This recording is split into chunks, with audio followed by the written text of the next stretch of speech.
In a century of World Cups, it's not just the football that's changed. Stadiums have gone from concrete behemoths to technological marvels, and the giant monolithic arenas help to define tournaments. Back in 1930, the world embraced its greatest spectacle for the first time. Uruguay was the host, and in just 90 days, they built a stadium that's still there today. It was a gargantuan effort to pull together the 90,000 capacity Estadio Centenario, one of only 3 venues for that tournament, that would act as a monument to 100 years of Uruguayan independence. If that was the World Cup's birthplace, Mexico City's Estadio Azteca became its cathedral. Some of the World Cup's most iconic moments happened on this grass, including this, of course. Also, both Pelé and Maradona lifted the trophy in the Azteca. A bit of pub quiz ammo for you there. You're welcome. In England, there's no more special place to us than Wembley, the scene of our greatest triumph. And yes, it definitely was a goal. Some incredible stadiums across the world have hosted matches, but you don't have to have a modern-day spaceship of a ground to make it memorable. Take 2006, for example, and here. The memories of what happened at Berlin's Olympiastadion show events on the pitch can elevate a stadium in the minds of fans worldwide. But that doesn't stop us from marvelling at modern triumphs of engineering. Let's jump ahead to Qatar and take a look at this, the Lusail Stadium. This gorgeous golden bowl hosted the frankly unbelievable final in 2022. But that's not where it ends in Qatar. Take Stadium 974, for example. This place was built from shipping containers and can be taken down and built somewhere else. Mad. It's crazy to think that we've gone from building giant concrete bowls to what is basically modern art. To be fair, some concrete bowls, like the Maracanã, are art in its most flawless form. The teams and the players are why we all come, but sometimes the stage they perform on ends up being the main character. And with structures like this, it's hardly a surprise.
Very good morning to you. It is 4 minutes past 6 o'clock, Tuesday, July the 7th. This is World Cup Breakfast with me, Jeff Stelling, Gabby, Agbonlahor and Arnold Clark. It's the perfect time to upgrade your car. Get 2 years free servicing when you buy a used car in the upgrade event.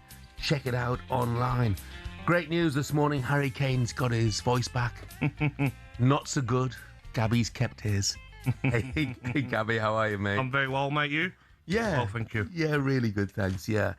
Did you watch the games last night? So I watched the Portugal game, then I went straight to bed. Right. Yeah, after last night, the previous night, lack of sleep. Oh. Not for me, mate, staying up till 1 a.m. And can I just say, justice for football last night. I'm so happy Belgium won. Yeah. Have that, America. I mean, if you're just waking up and you haven't checked the scores yet, Cristiano's World Cup is over. Spain left it late to beat Portugal 1-0 in a snooze fest. Wow. In Dallas, it was awful. Couldn't keep my eyes open. I was struggling to keep my eyes open. It was that bad. It was sleep-inducing. A smashing goal from Mikel Merino, had just come on as a sub, by the way, wins it for Spain. And Belgium, this is what Gabby was referring to, thrashed the USA 4-1 to set up a quarter-final against Spain. Florian Balogun started the game after his suspension was controversially overturned. I feel a bit sorry, actually, for Balogun, because he's not the villain of the piece. Yeah. No, he's not the villain of the piece. He was sent off, red card, But he's almost, people have almost emerged in those headlines that he is the villain. But the villains of the piece are obviously, Donald Trump, the Americans, Infantino, certainly not Balogun. All of it brought out the best in Belgium.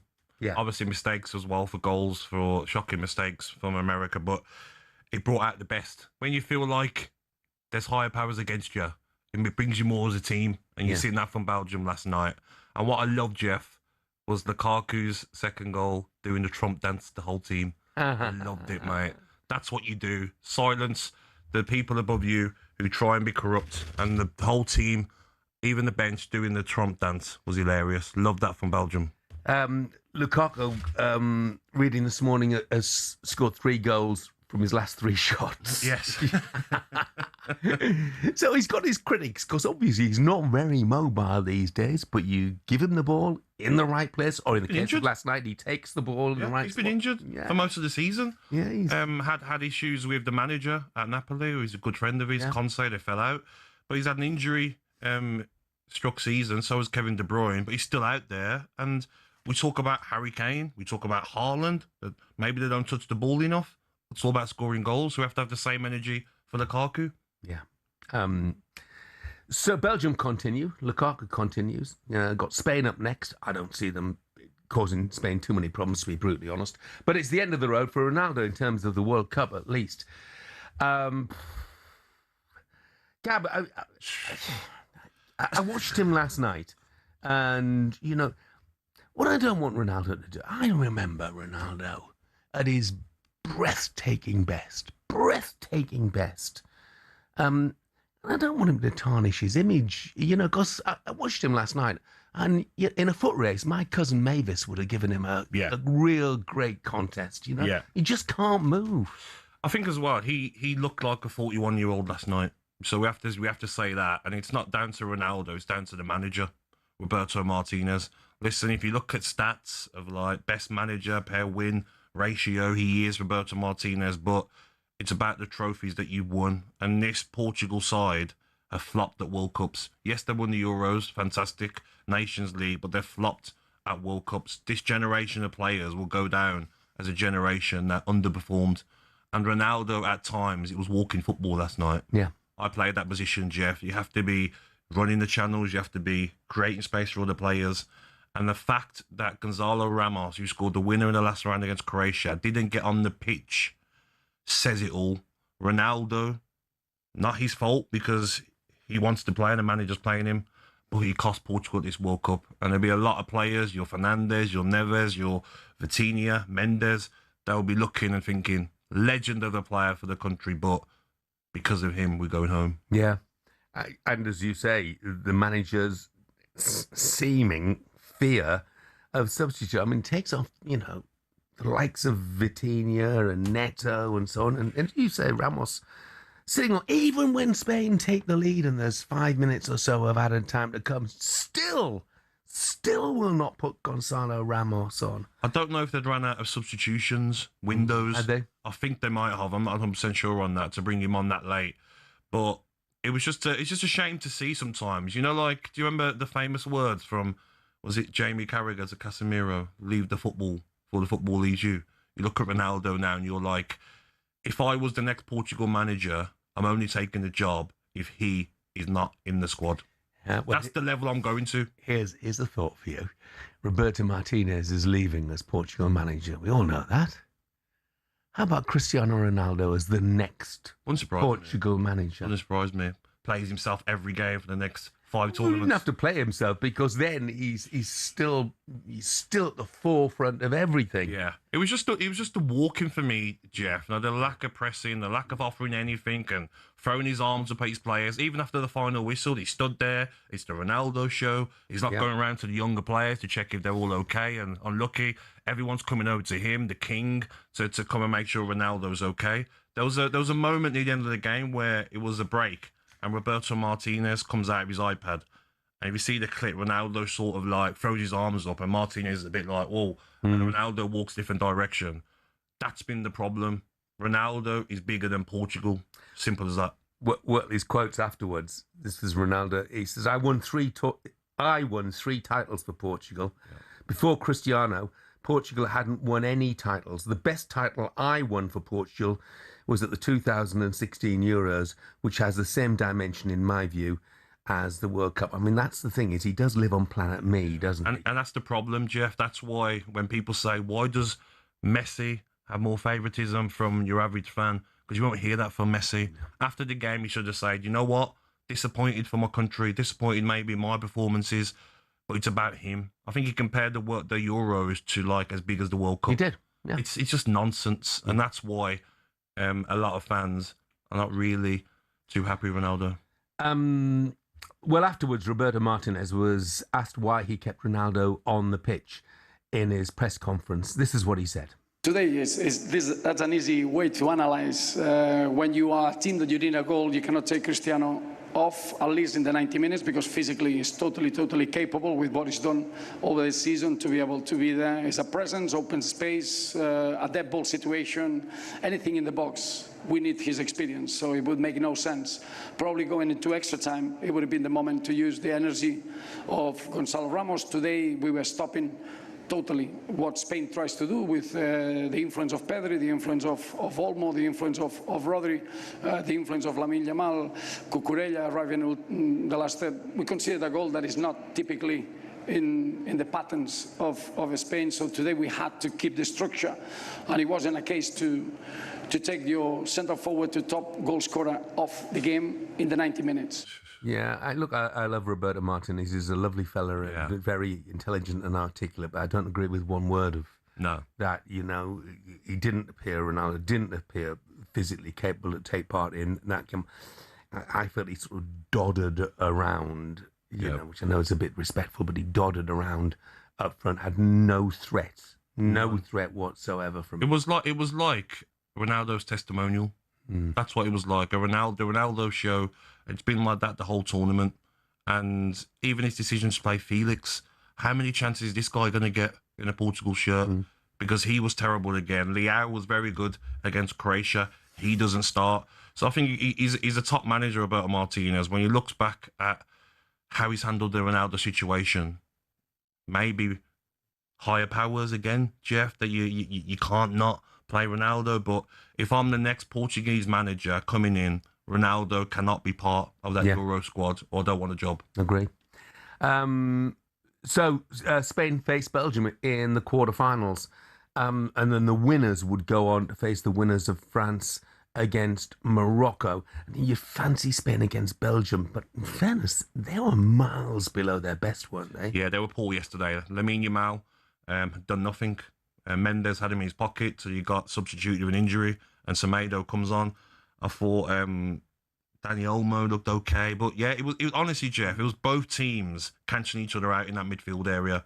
It was a tough watch, and if Spain play like that against Belgium, it won't be as easy as people think. This is a Belgium side that are getting better as the tournament's going on, but if they do eventually play France in the semi-finals, I can only see one winner. I mean, obviously, France. The one thing I would say is I suspect that one of the few sides that France are truly concerned about is Spain, because they're better than we saw last night. Yeah, they are, but last night they didn't perform, did they? So if you look at their defence, I do like Cucurella. He marked Neto out the game. But I look at Kabasi at centre-half, Laporte, Pedro Porro, and I'm looking at France's front players, Jeff. But we have to respect Spain in they haven't conceded a goal all tournament. Yeah. 6 games. I think it's 6 games, isn't it, in the World Cup? They haven't conceded a goal. Record holders for that. So it won't be easy for Belgium or France. Yeah.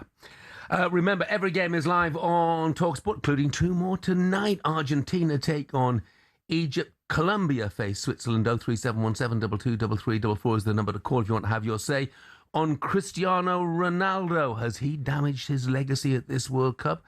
And even maybe at the last Euros. Give us a call this morning. Up next, we'll turn our attention to the back pages. And the country is still celebrating that brilliant win against Mexico.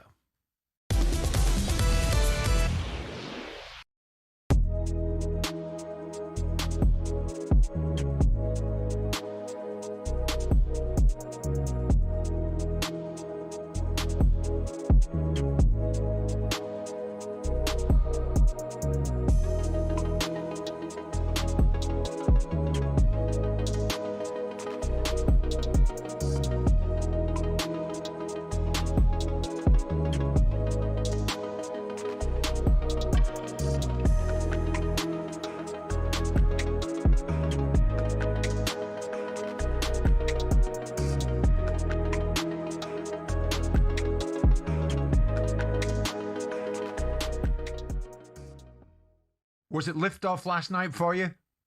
Yeah, but I've enjoyed the tournament in its entirety. Like, we've got no right to just expect us to dominate teams from start to finish, not concede chances or goals.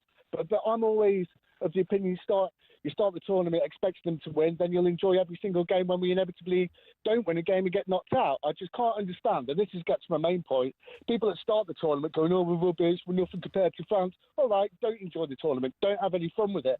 And on the France point, I'm really tired of how much they're getting pumped up. Don't get me wrong, probably are the best team in the tournament so far. They had a really, really sticky first half against was it Senegal?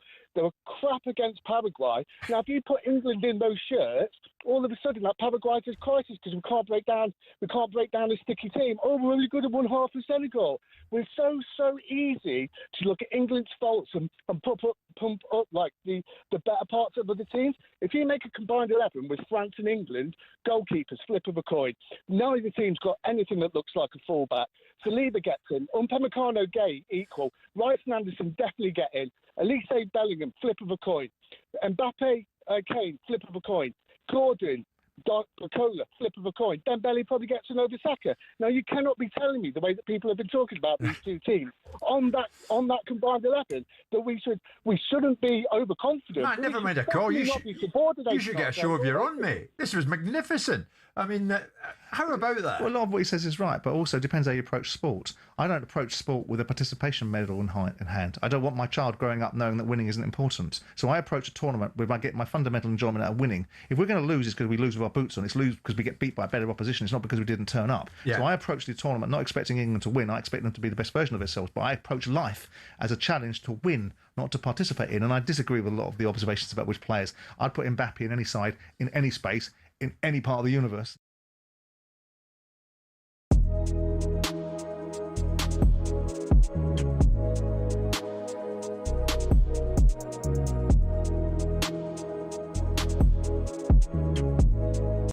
Hello, I'm Matt Forden from talkSPORT. This is How to Win the World Cup. This is the best squad I think England have ever had.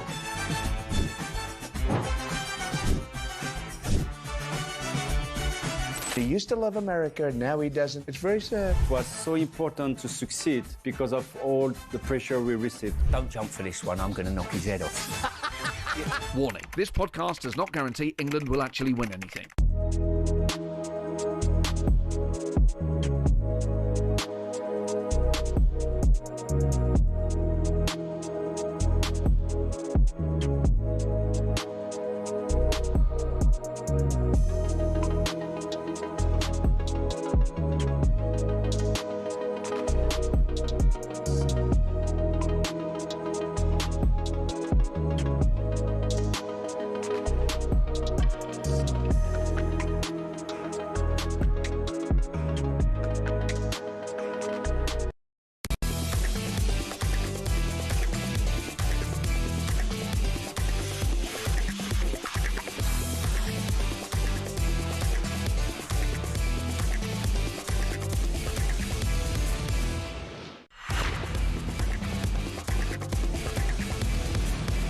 In the town where I was born lived a man who sailed to sea.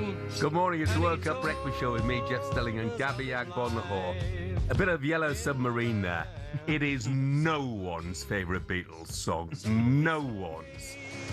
But of course, on vocals there, it's the former legendary drummer Ringo Starr, and it's his birthday today. He is 86. Good age. Wow. Good age. Congratulations, Ringo. People used to say, in the day, that he was the weak link and actually that he couldn't drum. But you know what?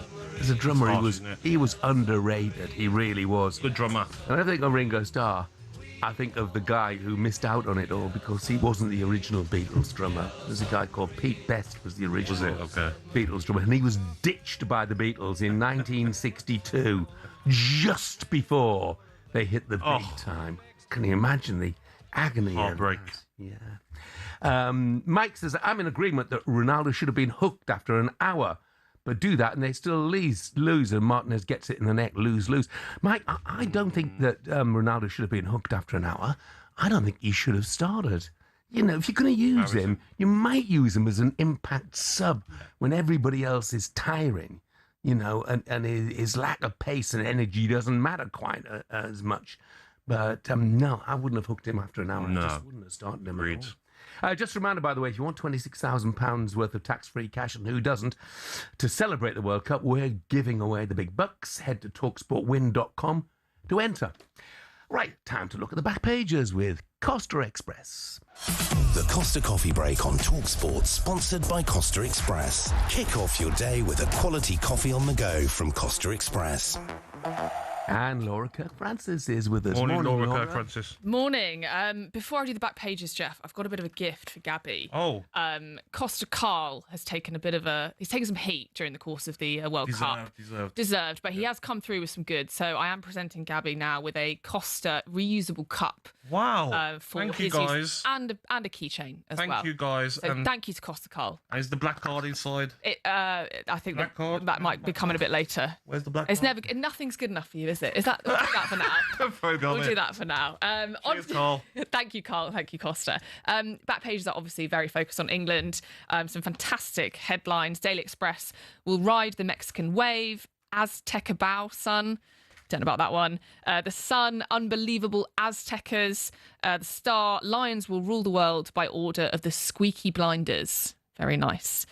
Jude Bellingham also says that the whole country played their part in that victory. I don't know what I did to contribute to that, other than watch at 4 a.m. They see everything, They do, yeah. Honestly, after that game, they would have seen everything. The love back home, the positivity, and that will spur them on in the next round. Just with the player and the fans are on side. It just gives you that boost. Yeah. But just bear in mind, if we lose to Norway, Laura, it's your fault. It's my fault. Okay, thanks, Jeff. I'll bear that in mind for my performance on Saturday night.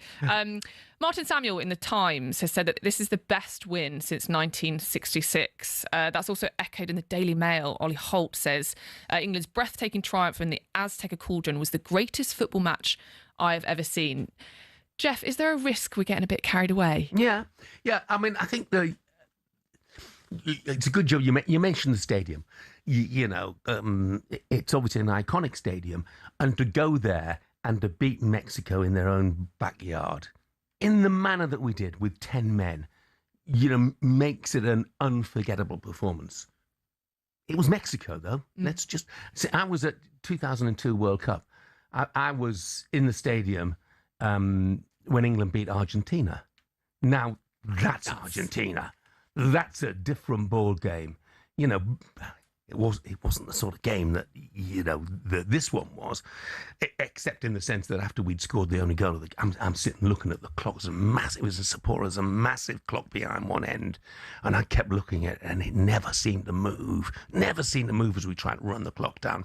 But look, it was exciting, and we've had some pretty miserable tournaments, haven't we? We were both at the Euros. Yes. We got the fun. We were awful. We were hopeless. We were incredibly fortunate. So I don't want to diss them when, we've gone out there with 10 men, done brilliantly and beaten the hosts in their own back garden. Yeah, I think we're still waiting for our big win against an Argentina, a Portugal, and obviously Norway. If we get past them, then it is possibly Argentina.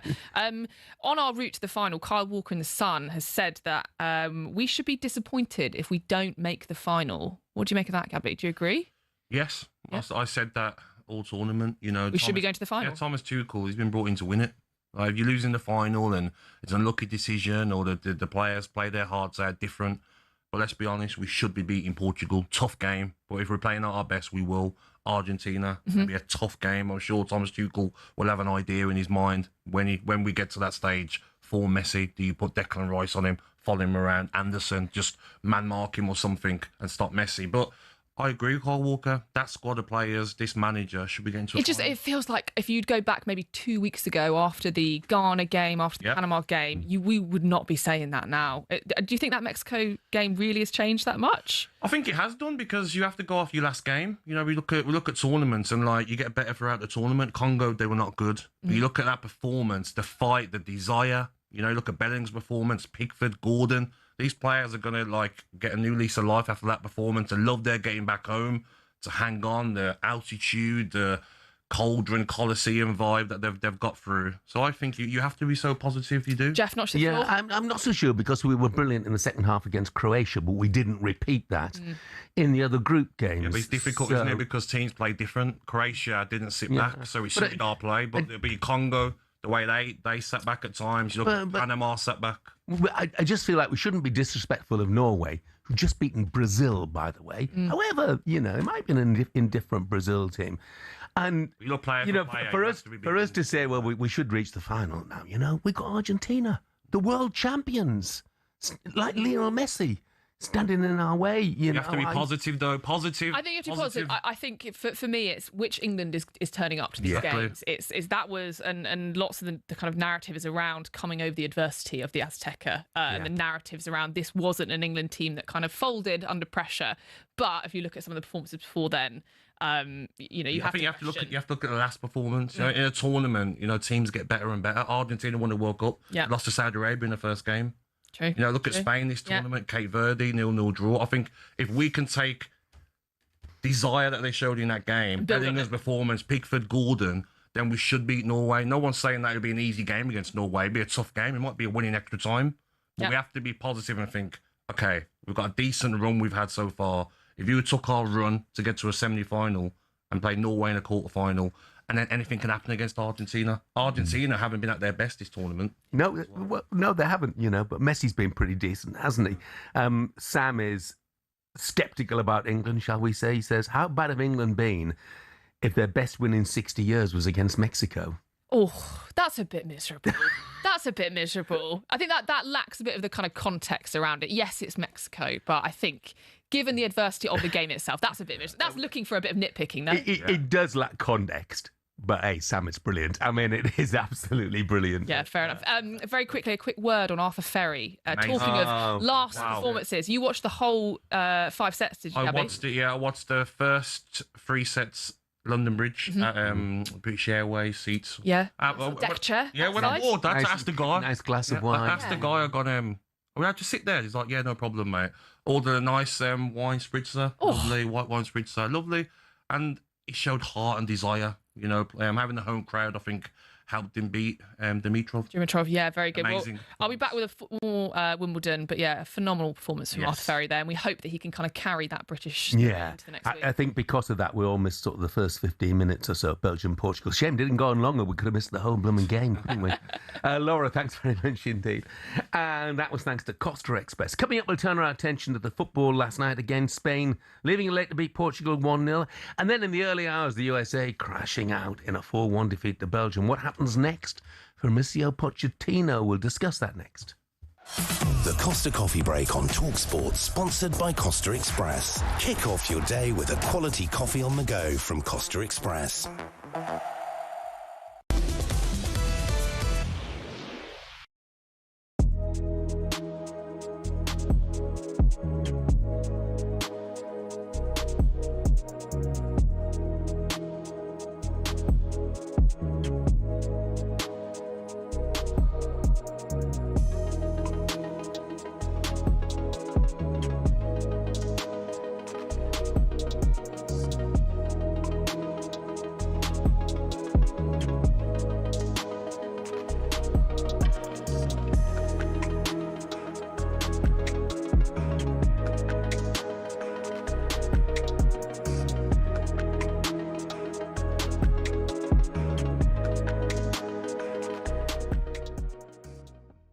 In Miami this Saturday, Inter won Erling Haaland, who got a couple of goals, and Brazil exited the tournament.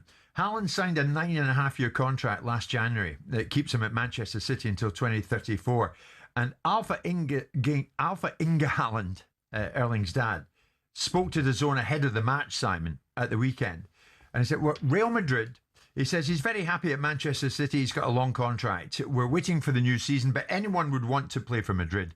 You never know what can happen in football, that dreadful phrase that's used so often. But does Guardiola's departure, Simon, make Haaland's City future any less secure, do you think?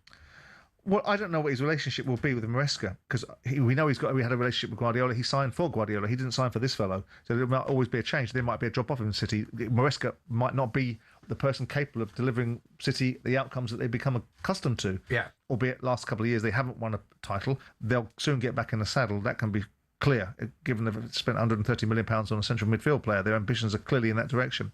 He will go, in my view, to Real Madrid. Tragically, that seems to be the destination of all the big players. So at some point, do I see him serving out his 9.5-year contract? No. It doesn't matter. It's not a case of if, it's a case of when. I mean, you might say insecurity is almost impossible with a 10-year deal, though, isn't it? I don't think that kid suffers from any insecurity, do you? I mean, I've encountered him firsthand. I don't think he suffers from any insecurity. He might suffer from a lack of manners, but he doesn't suffer from any insecurity. He is a hell of a player. But in terms of City's hold on him?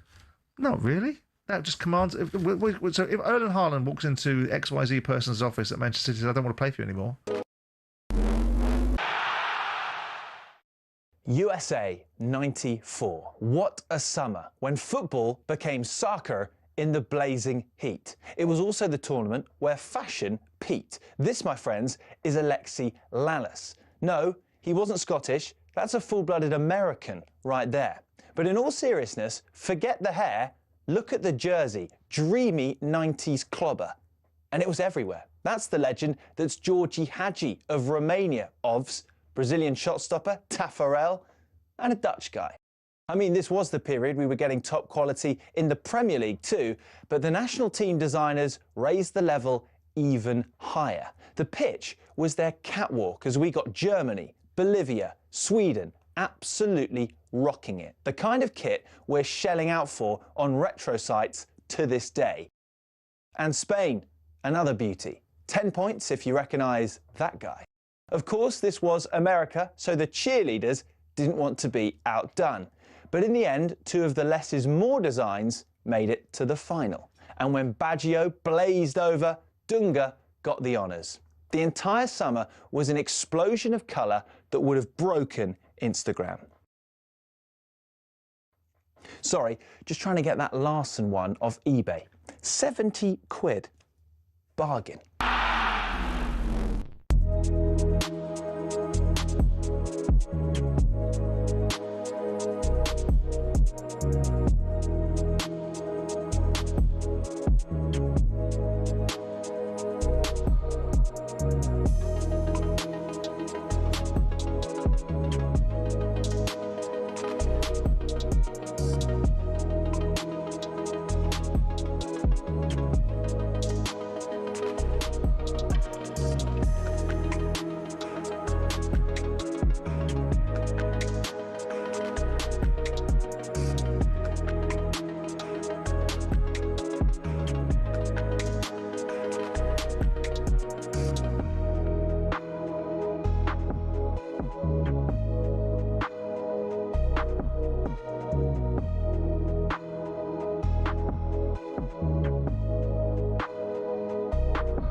Yeah, good morning to you. It's almost 6:35. It is Tuesday, July the 7th, in for another hot one.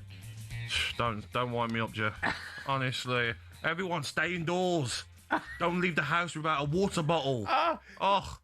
Your suntan cream in your pocket. Be careful. It's going to be 29 degrees. Oh my God! It's all the announcements, isn't it, on the underground and the trains saying it's hot out there. Wear shorts. Don't go anywhere without a water bottle. Honest to God. Yeah. Do me a favour. I'm in the Agbonlahor camp on this one. Dear. Check your trains, of course. The trains will be problems. Avanti West Coast probably like, perfect. That's great news. Now we can cancel all the trains. More days off. Useless. Ooh, harsh. Useless. This is World Cup Breakfast, as you might gather, with me, Jeff Stelling, and Gabby Agbonlahor and Arnold Clark. Browse the UK's best used car deals and score your dream car today. Check out their website for more details. And if you are going out, don't forget to take a water bottle with you. The latest episode of How to Win the World Cup is now live. Matt Ford is alongside 1998 World Cup winner Manu Petit and comedian Alex Brooker to unpack England's iconic win over Mexico. In the clip you're about to hear, Manu Petit admits he may have been wrong about England goalkeeper Jordan Pickford, having previously said he was a weak link in the side. In any other game, you'd have said that Anthony Gordon would be the man of the match. And yet, Pickford, Bellingham, Kane, who really stood out for you? Well, I was kind of surprised in a good way with Pickford. Because I've been, no, honestly, if you can repeat that kind of display until the end, then I think England have a strong chance, to win the World Cup. We saw that yesterday.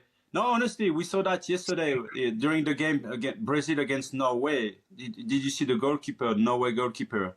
He made some great save, especially the one, when they flicked the ball, and he touched the post. But that kind of game, Pickford, for me yesterday, made some great saves. And just that, the whole team, actually, even the bench, the way they were reacting all the time, it was this kind of unity you need to go until the end, definitely. Well, Pickford's been beyond criticism so far, hasn't he, Gabby? Yeah, I've seen Emmanuel Petit say, I've seen Troy Deeney's comment as well when we win a World Cup with Jordan Pickford in goal. I feel like people just start jumping on bandwagons. Jordan Pickford, at times, yes, ball comes back to him and he might look a bit nervy at times, but fantastic goalkeeper, never let his club or country down. Let's not look for things that aren't there.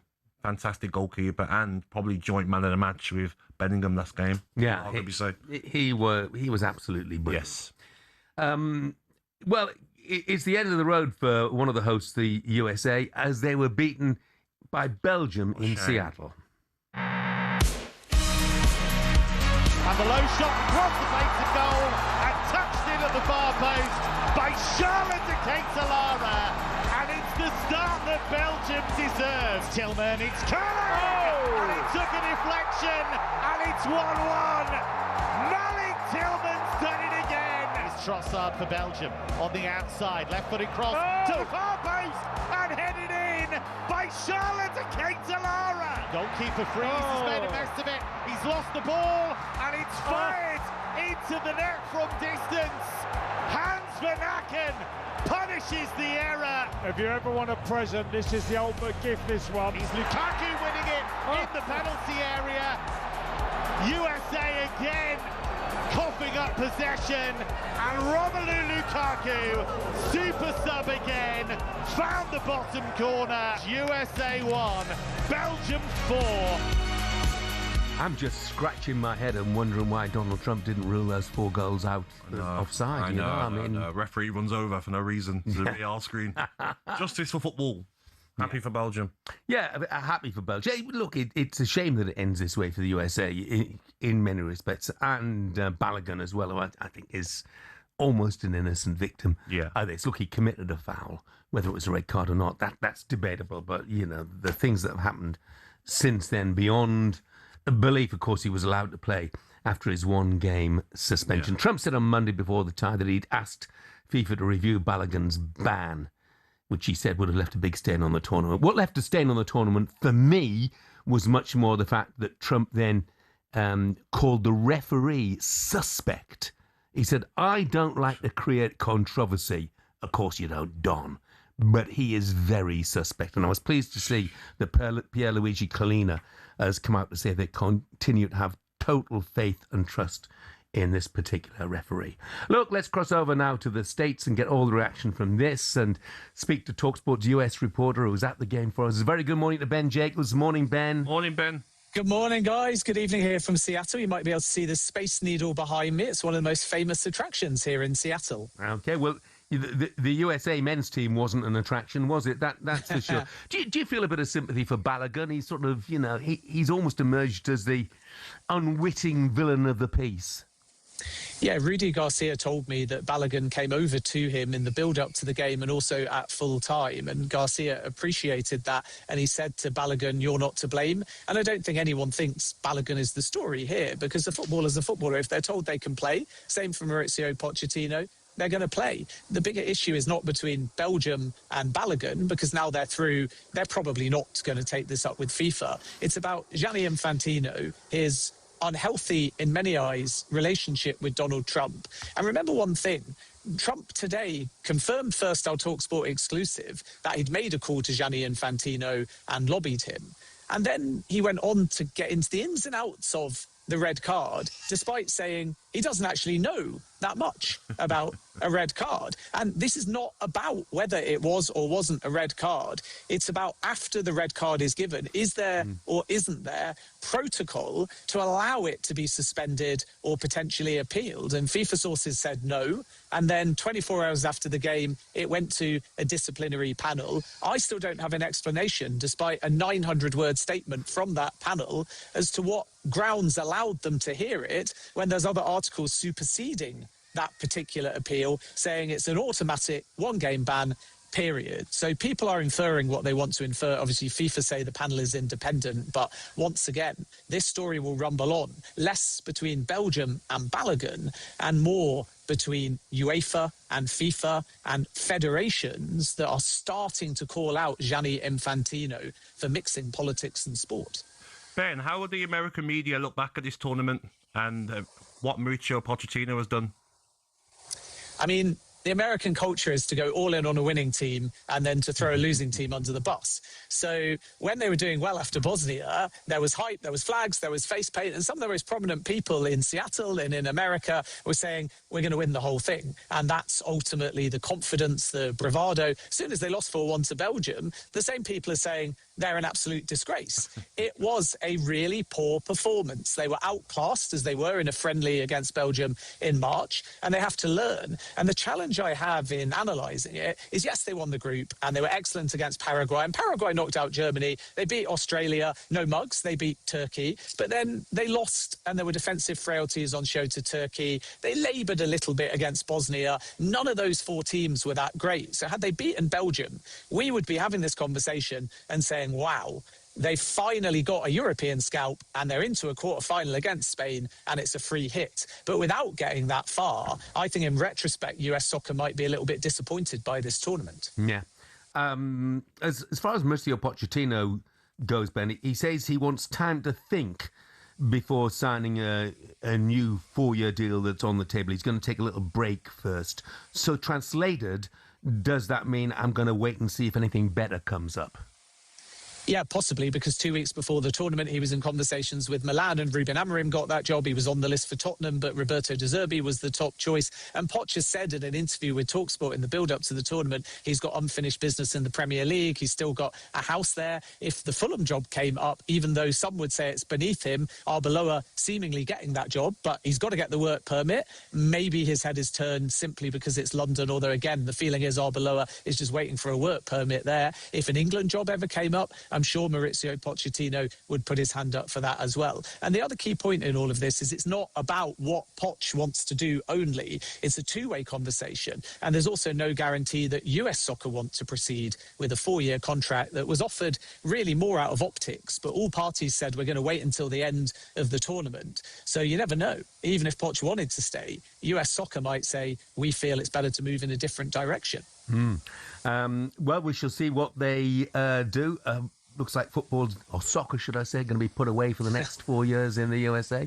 Ben, thank you very much indeed. Thanks, guys. talkSPORT's US reporter Ben Jacobs there. For more reaction to that game, head to talksport.com for Ben's full write-up on player ratings. Just want to read a quick text out, which I could not disagree with more. It's from Gareth in Derbyshire. Sorry, Gareth. He says, hi, guys. The FIFA rule that players in receipt of a red card miss the next match is a bad rule, and Donald Trump deserves credit for highlighting stupid rules. In modern football, it's easy to get sent off. That is sufficient punishment.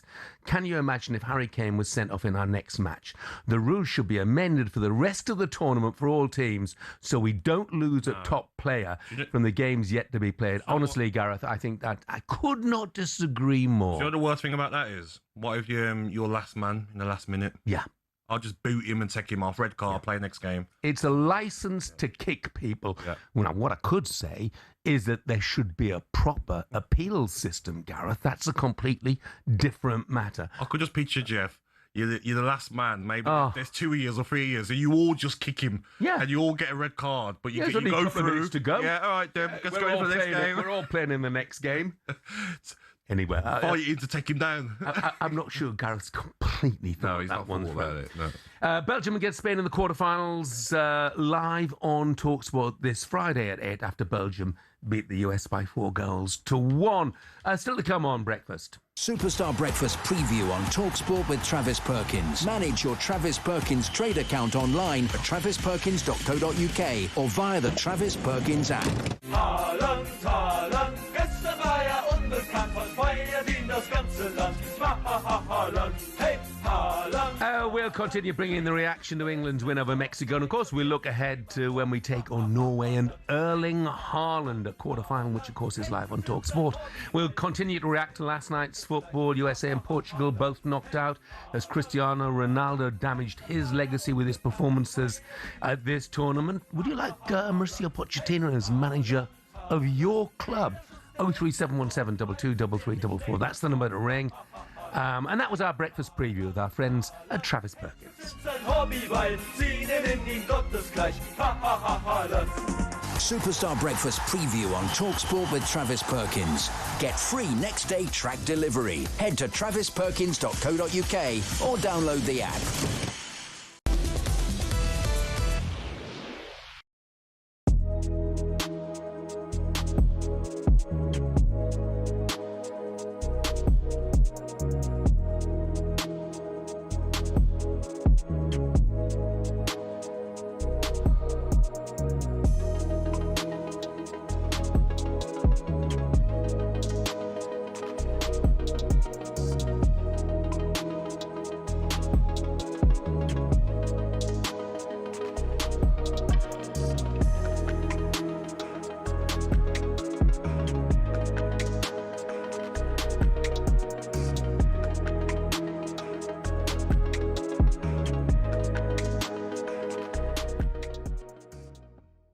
That is a performance that will give everyone who's English across the world belief that we can win the World Cup.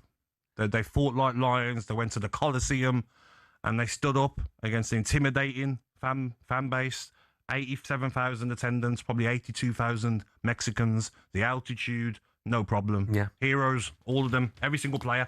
And I agree. You know, watch every minute of it. Because within that, you've got goals, penalties, woodwork being hit, red cards, all sorts of other things going on around the pitch. Incredible, Jeff. Well, I think at the end, I saw somebody tweet that it was a Tuchel tactical masterclass. Now, I disagree with that. Okay. Because I think that certainly second half, this was down to willpower, determination, and grit. Yes. And every single England player showed that. And I mean, I got players that I want to single out, but what about you, Gabby? Who would you single out? I think Jordan Pickford was fantastic. Yeah, I mean, Troy Deeney saying that we can't win the World Cup with Pickford. I'm sure he'll take those comments back, knowing Troy is a good guy. I thought Anthony Gordon was fantastic, did everything that was needed, and I thought Jude Bellingham was a standout player. 2 goals, he was the clearance off the line in the first half, near the end of the first half, the way he was running with the ball, he was like a man possessed. But it's hard to even give anyone a standout performance because they all fought like lions. Like you said, Jeff, maybe not a... Get ready to get that winning feeling with talkSPORT Win. This summer, talkSPORT is bringing you live and official coverage of every game of the FIFA World Cup 2026. And to celebrate, we're giving away £26,000 guaranteed. Go to win.talksport.com to enter now, and you could win 26 grand in your hand, tax-free. Enter now, and you could be the next to get that winning feeling, courtesy of talkSPORT Win. Find out how to enter now at win.talksport.com.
Yeah, very good morning to it. 6:51, Tuesday, July the 7th. This is World Cup Breakfast with me, Jeff Stelling, and Gabby Agbonlahor. You know, we talk about England's best performance. I've got another contender, which hasn't really come up at all. 1997, England went to Rome to play Italy, needing a point to qualify for the World Cup finals. Glenn Hoddle was the manager, and they came away with a 0-0, which might not sound amazing, but Italy had been to the previous two World Cup semi-finals. I was just looking at the Italian team. Just wait for this. In the Italian team, Nesta, Cannavaro, Maldini, Dino Baggio, Costa Curta, Gianfranco Zola, Filippo Inzaghi, Christian Vieri. How about that? Good team. And that's just sort of 8 of them, you know. What was it, 0-0? We came away with a 0-0. And I think Paul Ince picked up a bad injury very early on, and there were lots of shots, so almost like Terry Butcher, with his head bandaged and his blood-stained shirt and things. I mean, that was a team that gave blood for the cause. Yes. But it didn't work out so well when they got to the World Cup finals, and it didn't ultimately work out too well either for Glenn, but that was a heck of a performance too. Other headlines this Tuesday morning: Cristiano Ronaldo's World Cup dream is over. Arsenal's Mikel Merino scored in the 91st minute. Really well-taken goal. Completely out of context for the rest of the game, by the way. Spain beat Portugal 1-0 in Dallas. It really was. They take on Belgium now in the quarterfinals this Friday in LA, live on talkSPORT from 8. The FA could appeal defender Jarrell Quansah's red card. Come on, boys. Come on. Be above all of this. It was a red card. End of story. Of course, it follows on from Balogun's one-game suspension. You wouldn't appeal, would you, Gabby? No. Crazy. Don't stoop as low as that. It was a definite red card. It was a red card. And, of course, France preparing for a quarter-final against Morocco. Sadly, Kylian Mbappe is having to deal with the situation off the field. Max Scott is with us to tell us about that. Morning, Max. Yeah, morning, boys. Terrible story here, really. The French Football Federation say they're filing a report for legal action against a Paraguayan senator who launched into a racist tirade against Kylian Mbappe after Paraguay were knocked out by France in the last 16.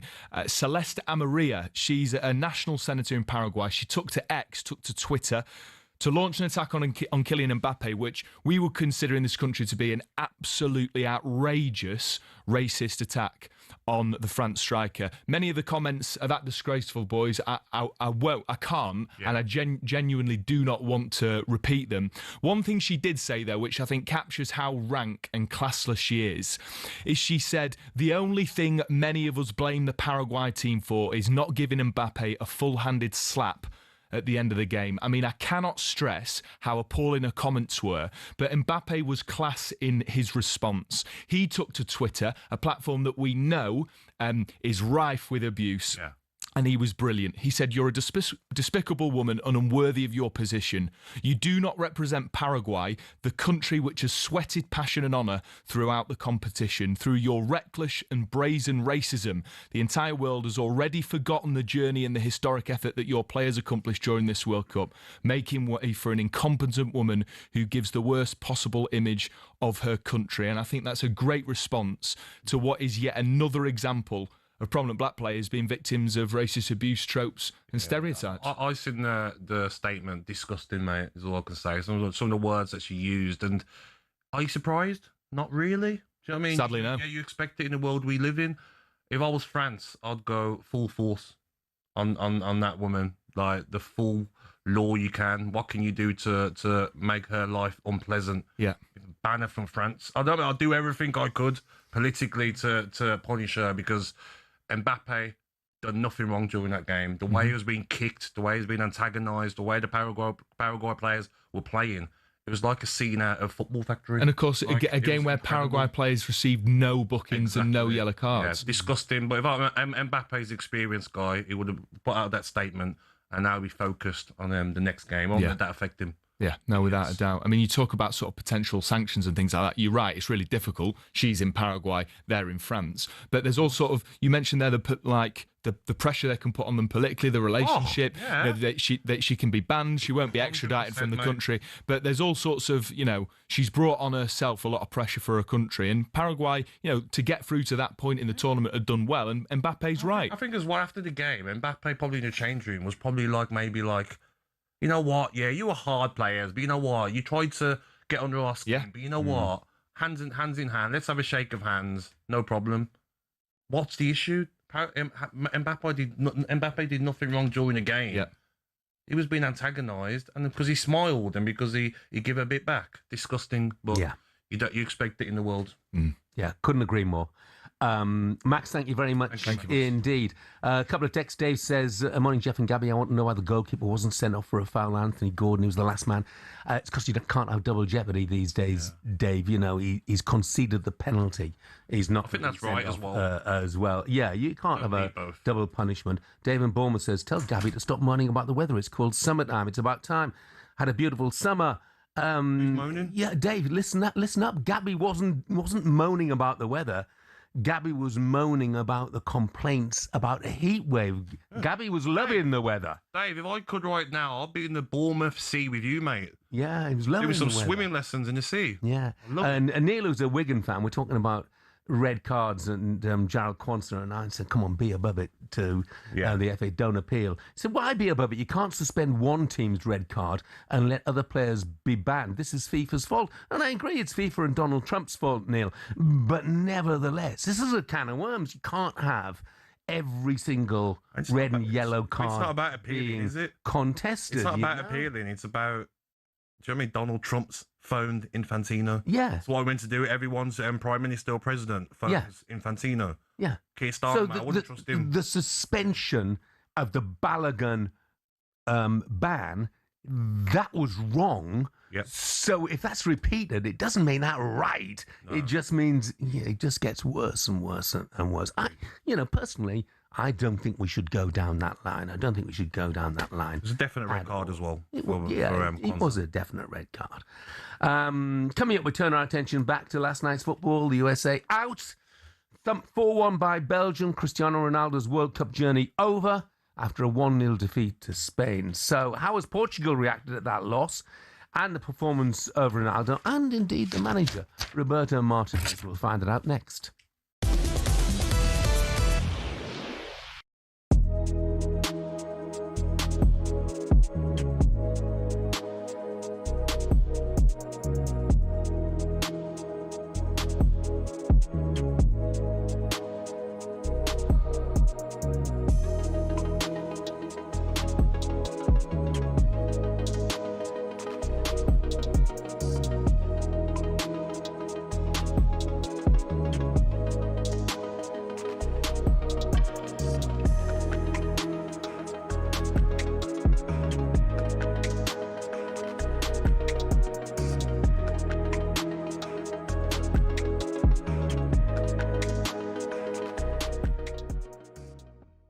Let's go to Chris, the West Ham and England fan. Chris, good morning. What did you make of the game, mate? Good morning, guys. Oh, absolutely brilliant. I'm in the summer house now. I've been here all night with my guide dog. I listened to the Brazil game against Norway, and then I stayed up, and I thought, I know it was delayed to 2 o'clock in the morning, but I thought, right, I'm still going to stay up because I stayed up all that time. Absolutely fantastic. I think we'll go all the way, boys and girls. It will go all the way. Because that was a big test today, this morning. Now we can. I think we'll have no fear against Norway, and then it's toss a coin. Because I think Argentina will be in the semi-final. It's a toss a coin between England and Argentina to get to the final. And we'll get to the final. We're going to win it. How about that, Chris? You're in your man cave, right? Could you feel the pride? Could you feel when you was listening to it, the commentary? Could you feel the pride coming through the radio and made you proud to be English? Oh. Absolutely, my friend. I had the door open and my guide dog was wandering around the garden, and he knew something is happening, really exciting. Every time England scored, I'll jump up and down. He run around the garden. It was fantastic. And I can't go back to bed now because I take for a walk at 6:30. So I've got to get myself organised. So, I'll be a bit sleepy this morning, but it's worth It's worth staying up all night. And thank you, talkSPORT, because I appreciate it because I'm Mr. Blind, so I've got to rely on talkSPORT. Thank you for Stuart Pearce. Thank you for Adrian Doan. Thank you for Jim, and thank you for Faith Roberts. They're all fantastic to keep me awake. And that's what it's all about, isn't it? Chris, we want to thank you for listening because talkSPORT is anything without our listeners.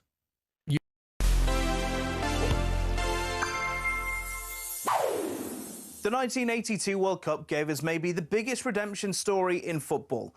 But to truly appreciate the rise of Paolo Rossi, we also have to understand his fall. 4 years earlier, in 1978, a 21-year-old Rossi was the next big thing in Italian football. His poacher's instinct in front of goal earned him a reputation, and he was constantly surrounded. Despite that, Rossi scored 3 goals as Italy secured a 4th-place finish. Then, in 1980, Italy was rocked by one of the most famous match-fixing scandals in football history, Toto Nero. It started when a market trader in Rome approached a restaurant owner whose venue was popular with professional footballers. The plan was simple: run an illegal betting operation where the public placed bets, not knowing that the players who ate at the restaurant were getting a cut to deliver certain results. The house and the players would always win. And it was all being run out of a Roman eatery. When a whistleblower went to the police, though, Rossi was suspended from football for 3 years. He consistently denied being involved and eventually had his ban reduced to 2 years. That allowed him to join Juventus for the final 3 games of the 82 season and win Serie A. And in those 3 games, Italy manager Enzo Bezzo saw a spark. Rossi was included in the World Cup squad and then the starting 11. In the groups, he did nothing. No goals, no assists, and the Italian public was begging for him to be dropped. Bear in mind, he'd played the likes of Peru and Cameroon and OK, Argentina. By the way, spot the very young Diego Maradona. Then, out of nowhere, he got a hat-trick against Brazil, another 2 in the semi-finals, and the opener in the final. Not only did he lift the trophy, he won the Golden Boot and the Golden Ball. It was maybe the biggest one-tournament turnaround the World Cup has ever seen. The whole story is so gloriously Italian, and considering he never played in a World Cup ever again, maybe it's one of football's greatest fairy tales.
Yeah, good morning. This is World Cup Breakfast with me, Jeff Stelling, Gabby, Agbonlahor and Arnold Clark. The perfect time to upgrade your car. Get 2 years free servicing when you buy a used car in the upgrade event. Check it out online. On the way for you this morning, we'll bring you everything you need to know about British tennis's new star, Arthur Ferry. Later this hour, Belgian football journalist Sasha Tavalieri looks back on that thumping win over the USA. Just a couple of quick texts. A lot of people have texted the same thing and said, well, would you be saying the same thing? You know, don't stoop so low. Here's one from Jody in Bristol. If Harry Kane had been given a red card, let's be honest. You know what, Jody? You cannot have red cards and suspensions rescinded due to political pressure. That's what I'm saying. You got to keep politics out of it. By all means, have a proper appeal system, but do not yield to political pressure, which was the case with Florin Balogun. So it's funny though, when you watch the statement from Trump, he's digging a bigger hole for Infantino the more he's talking. Yeah. If you're Infantino, you're like, shut up, stop talking. He's going into like detail about the phone call that they had. Incredible. Yeah. Nothing will happen though, Jeff. You know. Yeah. But by the way, domestic football sort of gets ignored, doesn't it? Jay the Blade has said, loving the World Cup coverage on talkSPORT. I'm not loving the news coming out of Sheffield United, though. It was reported yesterday our old owner has filed a winding up order on the current owners, COH Sports. What is it with Sheffield and owners? And the story there is that Prince Abdullah, who is the former owner there, the Saudi prince, has served a winding up petition on Sheffield United's new owners. So, yeah, it is. You're absolutely right, Jay. Sheffield football just seems dogged with financial issues at the moment. Right now, let's turn our attention, shall we, back to Portugal's World Cup exit and round up all the latest action with Burger King. The Breakfast Briefing on talkSPORT with Burger King Burger Buddies. Total tournament satisfaction delivered by the experts. Order now on the BK app. So, Cristiano Ronaldo left in tears again as Portugal waved goodbye to their World Cup dream after Spain beat them 1-0 in Dallas. Here's how it sounded live on talkSPORT. Ronaldo pokes it towards goal, and Unai Simon takes to the skies like a superhero. I don't want to blame Cristiano Ronaldo sort of all the time, but it's the elephant in the room, isn't it? It's the question that must be in not just Martinez's mind, but anybody who's Portuguese as well. You've got to finish it in Gonzalo Ramos, and where is he? Fabian Ruiz plays it forward. Here's the chance, and there's the goal for Spain from Mikel Merino. And is this the end of Cristiano Ronaldo's World Cup dream? And that is it. It's all over for Cristiano Ronaldo. One of the greatest players this planet has ever produced. But he's 41 years of age. 41 years of age. You know, I'll be honest, he looked it. In his final World Cup match, Ronaldo had just 19 touches, 12 in the first half, 7 in the second. None at all after the 80th minute, but was still left on the pitch, even when Portugal were chasing a goal in added time. After the game, he defended his major tournament record. He said, I won 3 titles for Portugal. Before Cristiano, Portugal hadn't won any title. The best title I won for Portugal was the 2016 European Championships, which for me has the same dimension as the World Cup. I think we should say, no one's suggesting, Gabby, that Ronaldo has not been a wonderful player. Of course, but you can't compare the Euros to the World Cup. That's like the African Cup of Nations or the Copa America to the World Cup. You know, it's always about Ronaldo. You know, go out of a tournament with a bit of humility. Yeah. He wasn't good enough. Didn't have any saying what Portugal have done in this tournament. And I just look at the manager. I know we're repeating ourselves from earlier, but Roberto Martinez, the big decisions, leaving Gonzalo Ramos out and not getting any minutes in the game last night. Bad decision. Yeah. Well, Roberto Martinez announced in the press conference after the game that he will be stepping down as head coach of Portugal. It had been widely rumoured beforehand. For more on this, I'm delighted to say joining us the Portuguese football expert, Pedro Sepulveda. Morning, Pedro. Morning, Pedro. Hello, good morning, guys. So, Pedro, obviously a bit of disappointment as far as Portugal are concerned. And Cristiano Ronaldo, you know, taking a lot of criticism. What's the view of Ronaldo in Portugal? Is he still adored by the public? Well, I think I completely understand that outside Portugal, you guys always focus too much on Ronaldo. And of course, in Portugal, we do it too. But I think inside Portugal, our focus is on Roberto Martinez. I think the only good news regarding the elimination of Portugal in this World Cup is that Roberto Martinez is not going to do any more games in front of the national team of Portugal. To be honest with you, I think Roberto Martinez is the worst coach I ever saw in front of Portugal national team. I don't really understand the decisions. I mean, the lineup, it's not difficult to do. The thing is, the decisions he make in terms of substitutions are crazy. There is no fundamentals, in my opinion.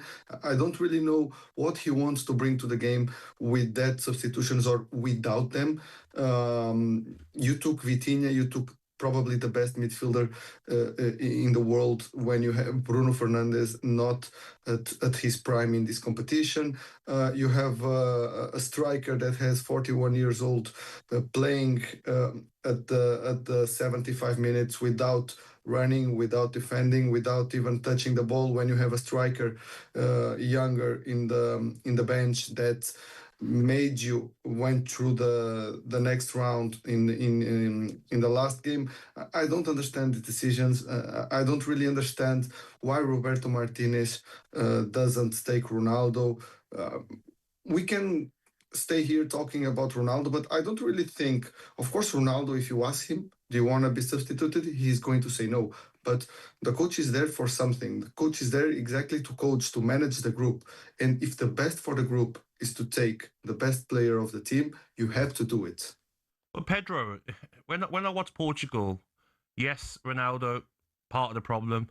But I look at other players like João Felix. Why is he still starting for Portugal? Rafael Leão done better in the last game. Why didn't he start? But the Ronaldo problem is there higher powers that demand that Ronaldo starts. Well, in terms of Ronaldo starting, Gabby, we already had that conversation. I think it's not something crazy that Ronaldo starts the game, because I think if I was in Roberto Martinez's position, I would start with Ronaldo's too. Regarding the other players that you mentioned, I think putting Leão on the bench and put João Felix in the lineup was a strategy. Leão finished the last game with a lot of physical problems. So I think Roberto Martinez knew that probably Spain was going to lead the position on this game. So he preferred to put, let's say, a different tactical player, because Felix is not that fastest player as Leão, but he can give another kind of movements like inside that Leão can't, because Leão plays too much for the wing, and Felix. It didn't work, plays, did it?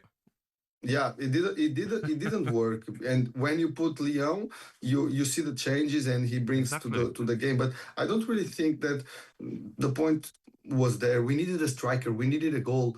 We need someone at least, because on the last 25 minutes, the pressure was too much from Spain. Portugal dropped completely the lines, and basically they were playing on their offensive midfielder, and Portugal cannot do nothing instead of shooting the ball forward and try to see if someone can run. And you have a player that has 41 years old that cannot even hold the ball. And even if you look at Ronaldo on the counter-attacking, when he received the ball in the middle of the pitch, he was not confident to try, let's say, to run for the defenders, because he knew that probably he will lose. So Ronaldo's reaction was always receive the ball, wait 1 or 2 seconds, and then pass the ball to the defense, and then the defense would shoot again the long ball to see if someone can win in the airspace and try to hold.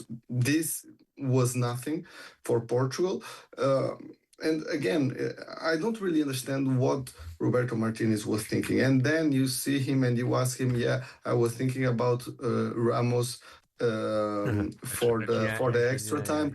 Come on, if you are a coach at this level, you have to take the decisions before you suffer the goal. Otherwise, it makes no sense. You cannot be thinking about the extra time when you still have the 90 minutes to finish. Pedro, a lot of criticism, on the text this morning. Not so much for Ronaldo, but for Bruno Fernandes, which you've already touched on. But in terms of coach, who comes next in your view? No, it will be Jorge Jesus. I have the information, 100% sure that the deal is done. The deal is even done before the World Cup starts, to be honest with you. It's important to mention that this coach was not a decision from this board. The board changed before the Nations League, but Portugal won the Nations League, so it was difficult for the president of the federation, Pedro Proença, the new one, to quit Roberto Martinez from the position when he won the competition. Then his dream of Pedro Proença was to bring Mourinho to the national team. there were conversation on these terms, but as you guys know, the relationship with Mourinho and Ronaldo is not the best. So here you can see the power of Ronaldo in the national team too, because with Ronaldo playing, impossible, I can guarantee you that Mourinho could be the national team coach of Portugal. So then they had to move for another option, and then the option was Jorge Jesus, who already knows and who is already working that he will become the next national team coach of Portugal. Pedro, thank you so much for your insight. Thank you very much indeed. Thank you so much. Pleasure, and good luck to England in the next stages. Thank you, Pedro. Portuguese football expert Pedro Sepulveda with us there, and he's not mincing his words. Roberto Martinez, the worst coach I ever saw, is what he said. That's harsh. The worst coach he's ever seen in terms of Portuguese manager, you know. Still harsh. Well, his record as well. His record's quite decent because his win percentage is the highest as a Portugal manager. Yeah, but win percentage and winning big trophies, that's different, isn't But it? I think you look at all Portugal's managers, you can't say he's the worst. That's harsh for me. Well, Pedro said just that. And that was a roundup of all the latest action thanks to Burger King. Coming up, we'll turn our attention to Wimbledon. And Brit Arthur Ferry is in the quarterfinals. Goodness me, what a run he's had. We'll tell you everything you need to know about him next. The Breakfast Briefing on talkSPORT with Burger King Burger Buddies. Iconic winners delivered in the box every time. Order now on the BK app.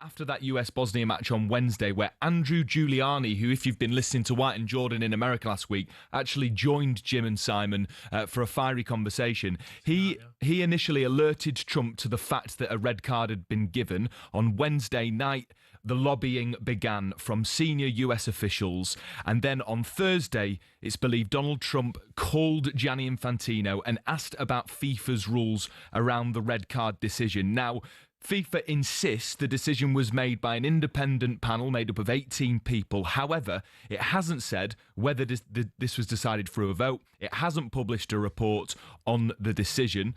The US Soccer as well say they've been engaged with the process, but argued slow motion replays distorted all of it.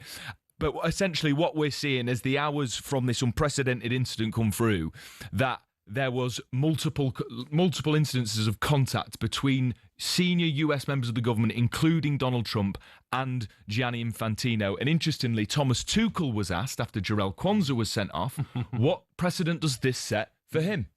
Where does this start and where does this end now? Can we overturn it or not overturn it, or what is that something that what is going on? You'll seek to pursue, because, like you say, there's surely a chance. Where do you draw the line? Yeah, where to draw the line is the question that I ask. I have no answer to that. Where does this end now? Do we appeal if a yellow card is not a yellow card? Do we think it's not a red card, or who thinks it? Where does this start and where does this end? Is my question. I don't have an answer. Let's be honest. You should have put the phone down on Trump when you phones him.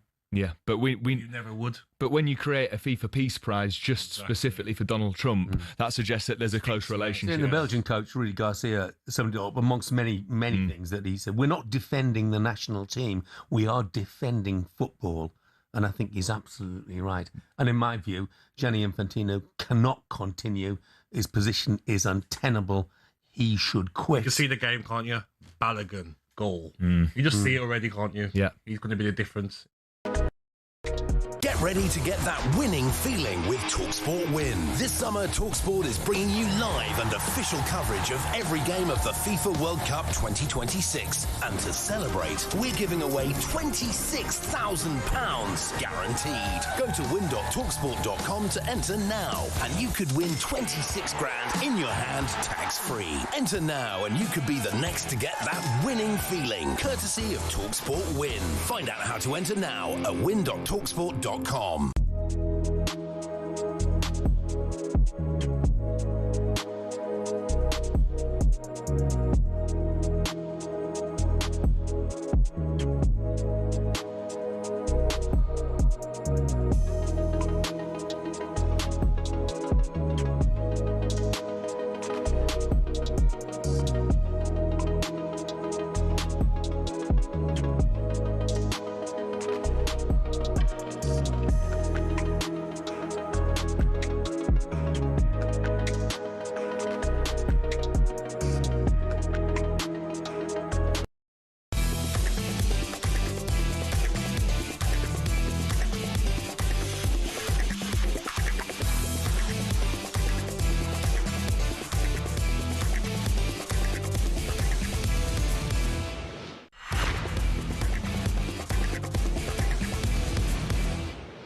Champion sound, yeah, Estelle, we about to get down. Who the hottest in the world right now? Just touched down in London town. Bet they give me a pound. Tell them put the money in my. Good morning, 7:22, Tuesday, July the 7th. This is World Cup Breakfast with me, Jeff Stelling and Gabby Agbonlahor. If you're just waking up, lucky you. USA out of the World Cup. They were beaten 4-1 by Belgium. Lukaku on the score sheet again. Spain take on Belgium in the quarterfinals this Friday after a 1-0 win over Portugal. Just before we move on, I mentioned that Italy-England game in 1997 and the amazing Italian side. And Paul has said, what was the England lineup in 97? If you're listening, Paul, it does make you scratch your head and wonder how we didn't win things. So Seaman was in goal. Back four was Southgate, Adams, Campbell and Lasso. Midfield, Ince, Beckham, Gascoigne, Batty. And up front, Ian Wright and Teddy Sheringham. Not bad. Not bad. Came away with a 0-0 draw, good enough to qualify for the 1998 World Cup, which, of course, we absolutely bombed with Gaza not going. Right, it is time now for this. The Costa Coffee Break on talkSPORT, sponsored by Costa Express. Kick off your day with a quality coffee on the go from Costa Express.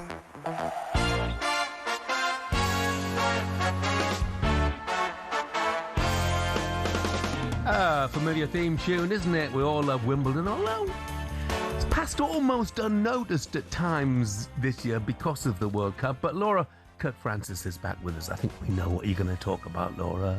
Yes, we are going to talk about Arthur Ferry. The saviour of Wimbledon. Who is saving Wimbledon. Every single paper, I think, has gone with King Arthur or some sort of variation of him.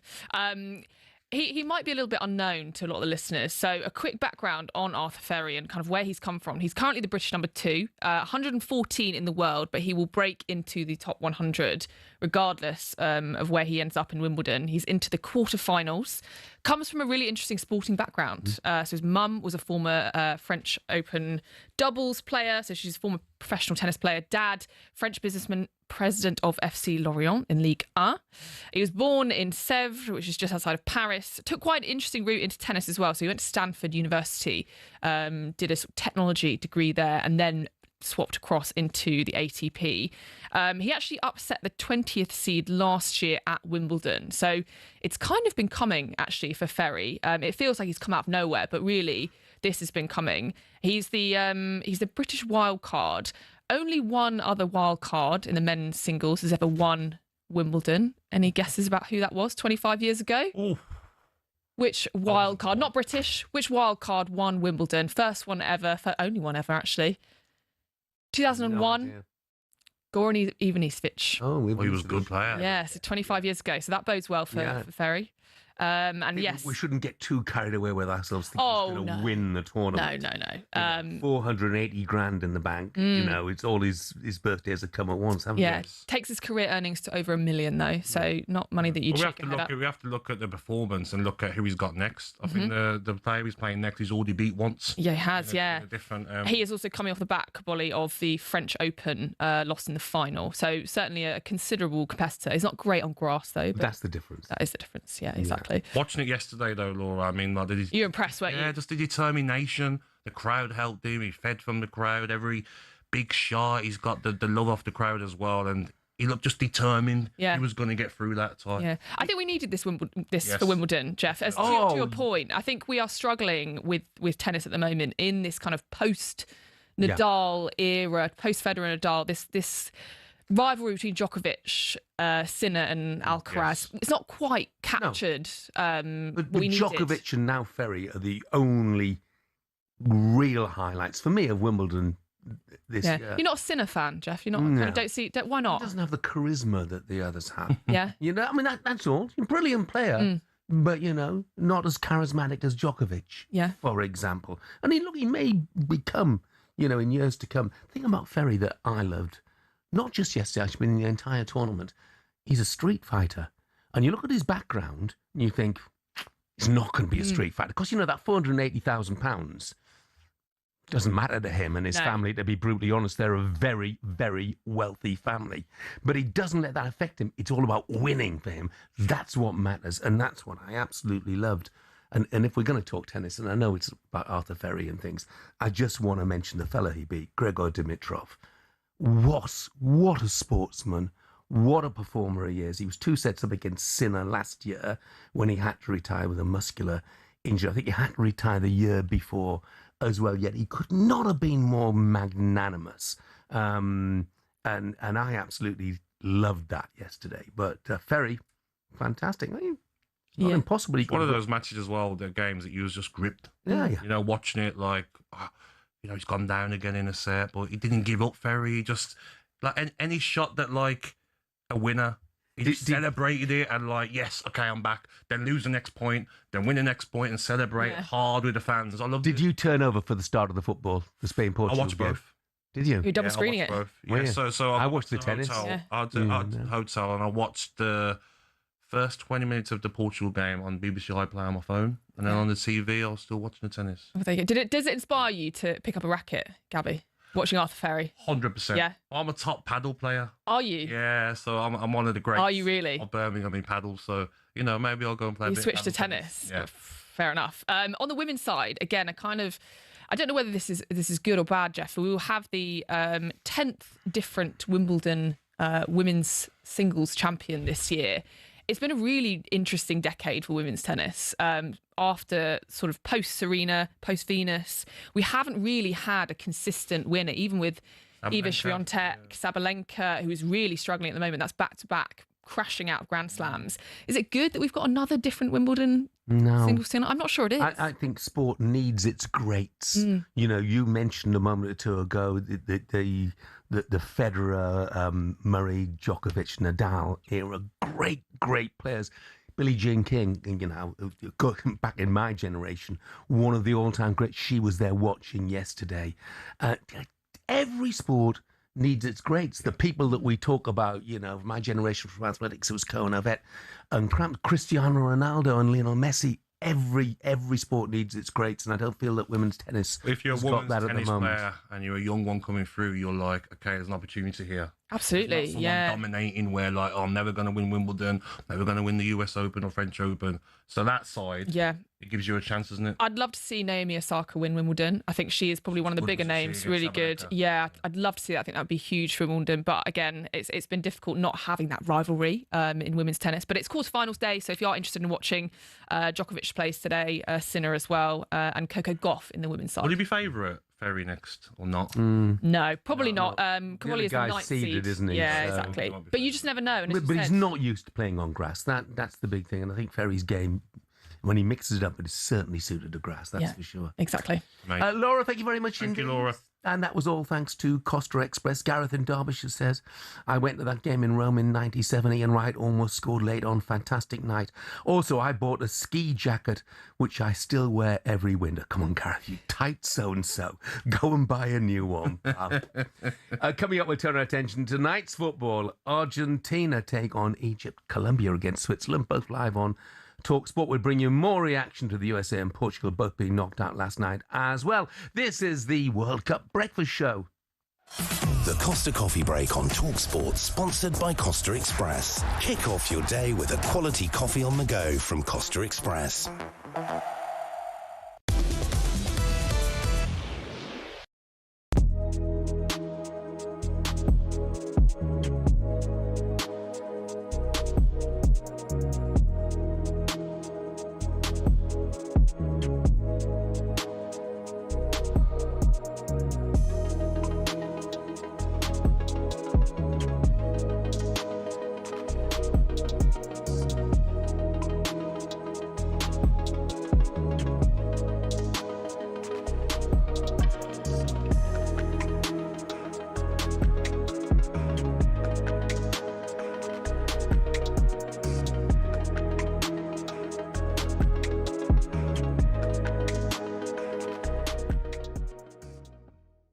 Andros, there was a lot of standout performances, wasn't there? You know, look at Gordon, I thought it was fantastic. I thought Saka done well for the first goal. Pickford, outstanding saves as well. But Jude Bellingham, I mean, 4 goals, 1 assist, 3 man of the matches so far in this World Cup. How good is he, mate?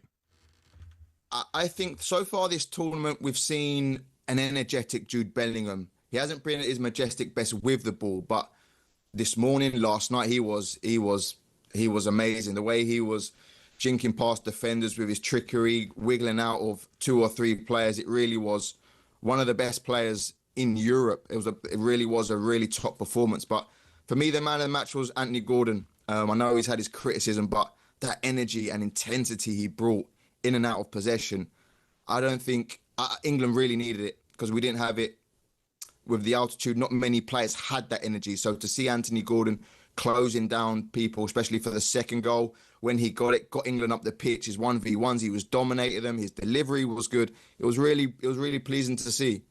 Yeah, look, he was absolutely brilliant. I mean, you mentioned it there, Andros, you know, with the altitude and the huge effort that went in, particularly with 10 men. Are you concerned at all about how much is left in the tank for Norway?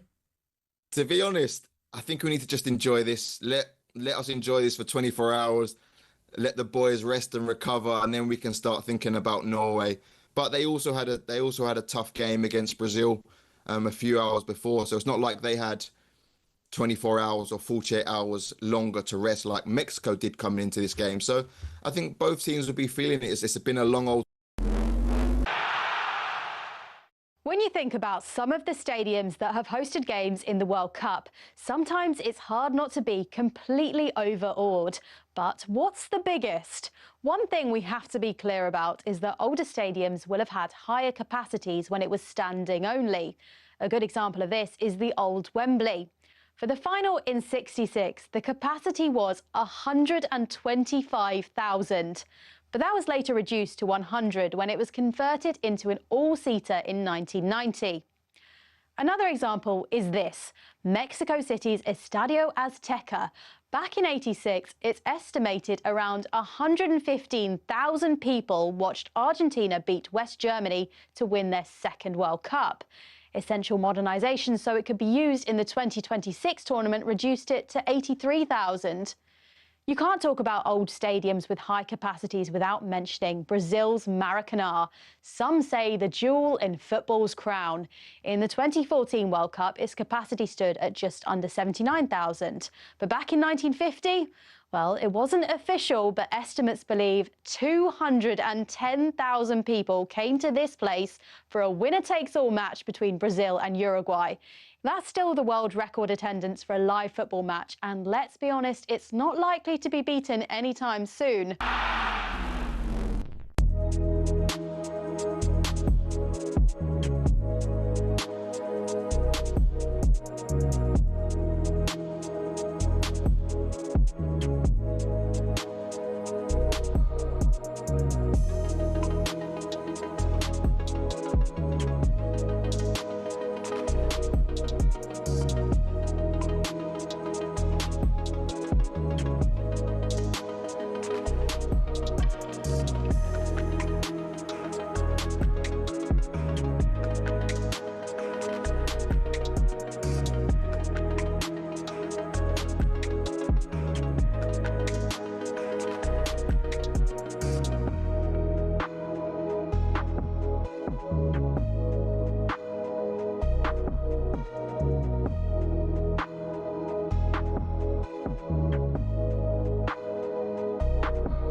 Yeah, good morning to you. This is World Cup Breakfast with me, Jeff Stelling, Gabby Agbonlahor and Arnold Clark. Browse the UK's best used car deals and score your dream car today. Check out their website for more details. 7:36. Just talking Arthur Ferry a moment or two ago. Got a text here saying, we don't all love Wimbledon. 70% of the population aren't remotely interested. Don't watch a single minute of it. A sport for toffs. Oh. Is it a sport for toffs? Love to know your views, actually. Interesting. I'm not sure. talkSPORT can do a poll maybe on their social. Well, limited number of places you can pay it, and certainly in the past, it's a reputation. You know, you had to be a member of a tennis club, but you know, I came from Council House and I played tennis when I was a kid on the local council courts and things. So I'm not sure. Is it a sport for interesting? tops? Yeah. Let us know what you think. If you're just waking up this morning, here's what you missed last night: Portugal 0, Spain 1. Snooze fest.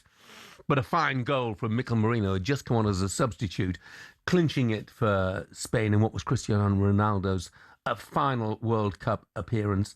And the USA won Belgium 4. After all the controversy, the USA miles off it, as Gabby would say, battered by Belgium, who go through to that quarterfinal against Spain. 3 of the 4 quarterfinals, in fact, now set. France against Morocco Thursday at 9. Don't think that's a gimme. Spain against Belgium Friday at 8. Norway against England Saturday.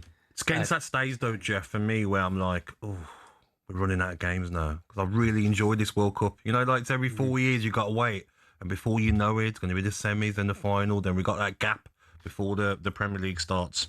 So I can't wait for the 2 games tonight. I might go out. You know what I might do tonight, Jeff? I might find somewhere I can watch the Colombia game with Colombian fans. And that'll be an experience. I might do that tonight. Where are you thinking of looking? Colombia's a long way away. Colombian Square? No, because there's so many. When I watched the Brazil game, the first game of the tournament, so many Brazil fans in Birmingham.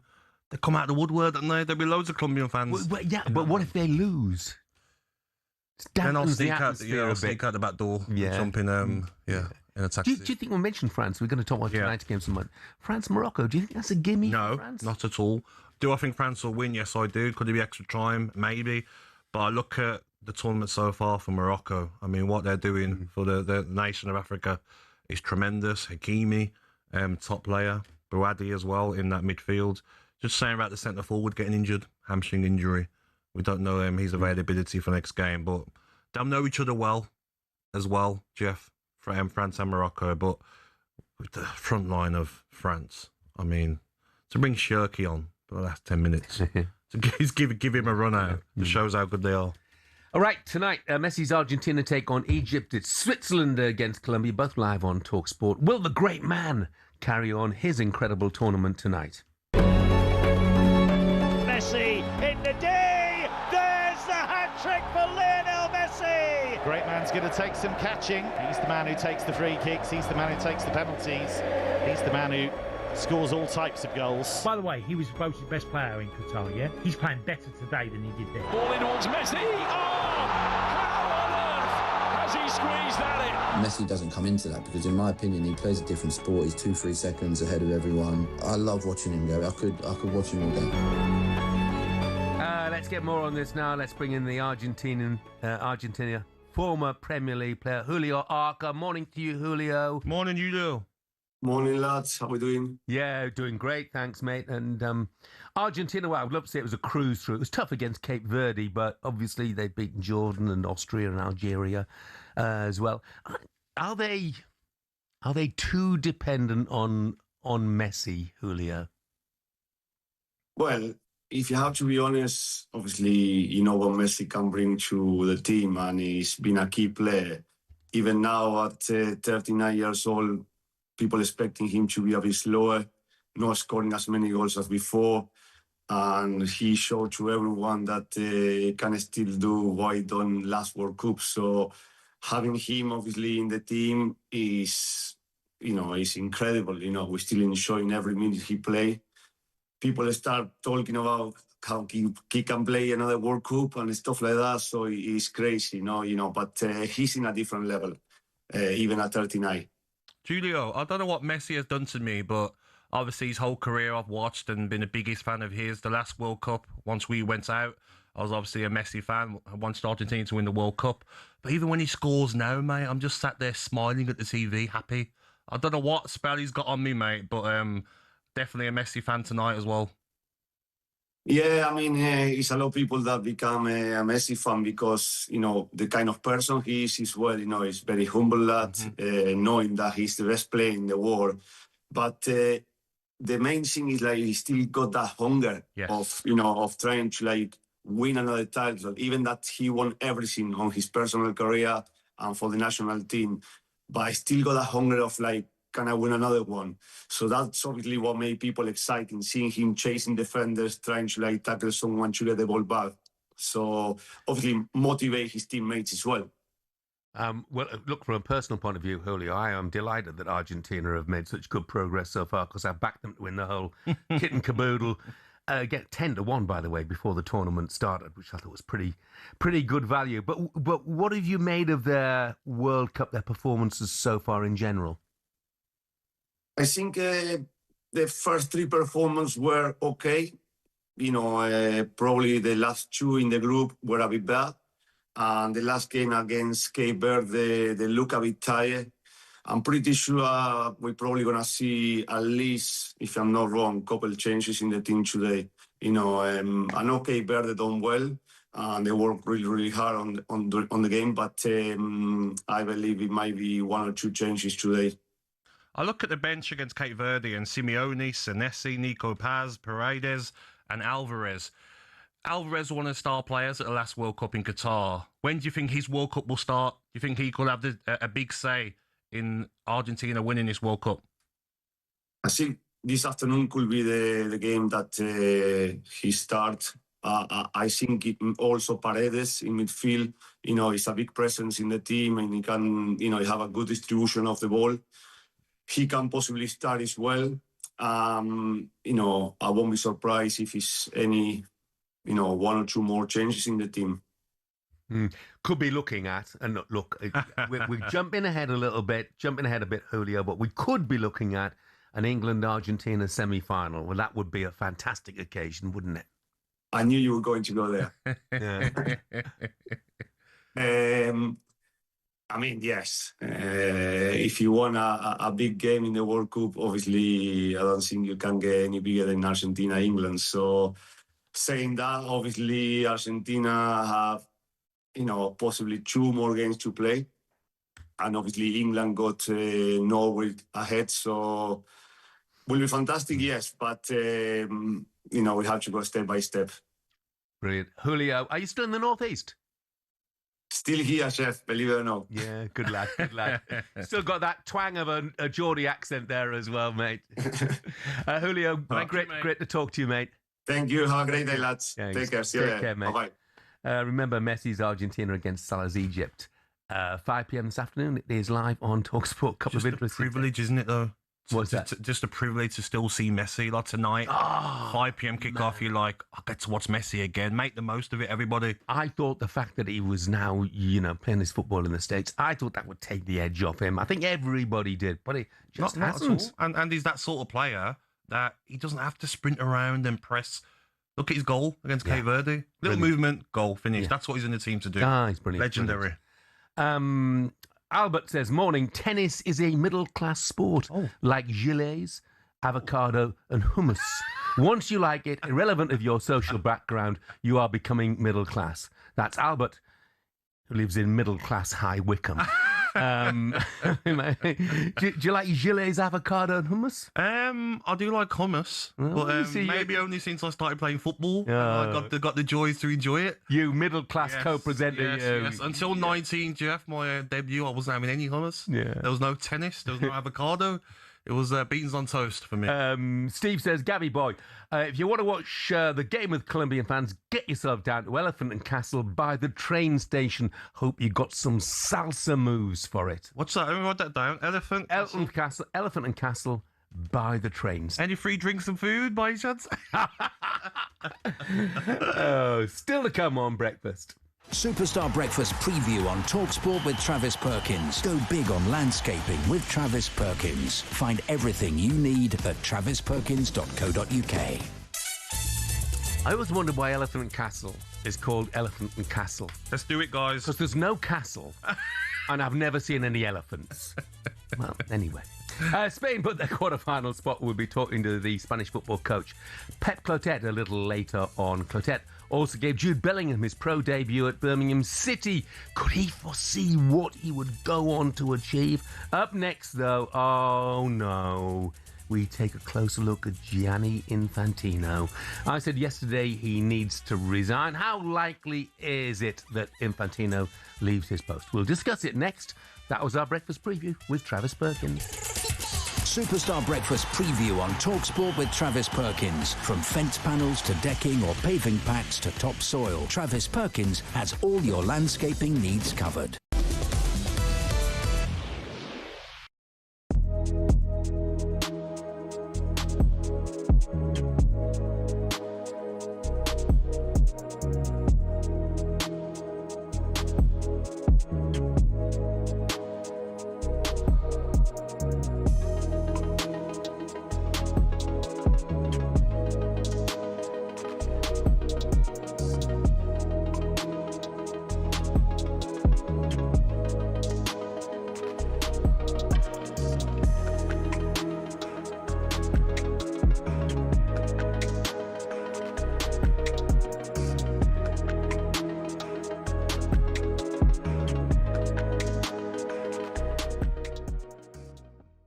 Carlo Ancelotti, has he got a future as Brazilian coach?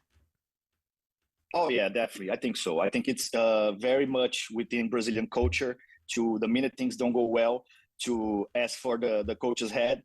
And I just don't agree with that. I think Ancelotti came into the team. He got the job with less than a year for the World Cup. So he didn't really have the time when you compare with guys like Didier Deschamps, who is at France for 14 years, or Luis de la Fuente, who's been with Spain since 2022, or Solbakken, that eliminated us with Norway since 2020. So I think we should give the man some time to have a proper cycle, for 4 years to work and find his players, find the right schemes. And he just didn't have that. Brazil cycle right now was completely a mess.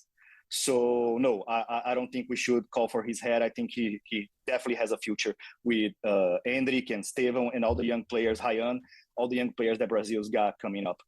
Samir, I've not been very impressed with Brazil throughout the World Cup. I wasn't impressed with them yesterday either. 34% possession for Brazil. I don't think that's acceptable for the players that they have. And how can Brazil be playing a 34-year-old Danilo at right back out of all the talent that they've got in that country? Yeah, I agree with you on both ends. I think 34% for Brazil, it's weird, especially when you consider Brazilian history. It's a team that likes to have the ball, that knows what to do with the ball. So when you see Brazil giving the other team, with all respect to Norway, hovering around 70% of the ball possession, yes. Hello, I'm Matt Forden from talkSPORT. This is How to Win the World Cup. This is the best squad I think England have ever had.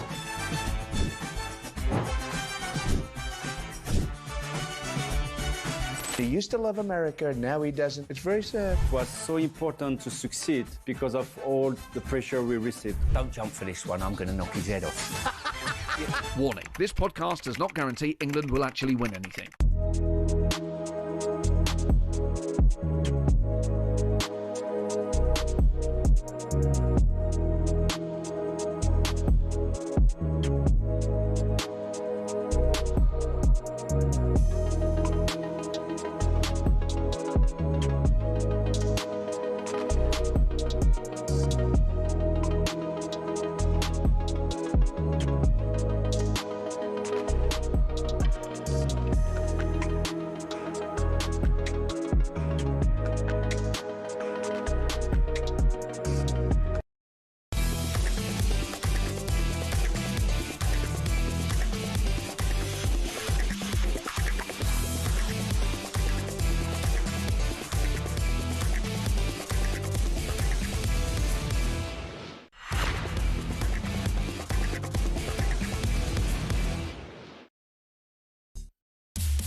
Good morning to you. This is World Cup Breakfast with me, Jeff Stelling, and Gabby Agbonlahor. All right. What have you done, Jeff? Stop it. What have you done? Because I suggested that Julio Arca had a twinge of a Geordie accent.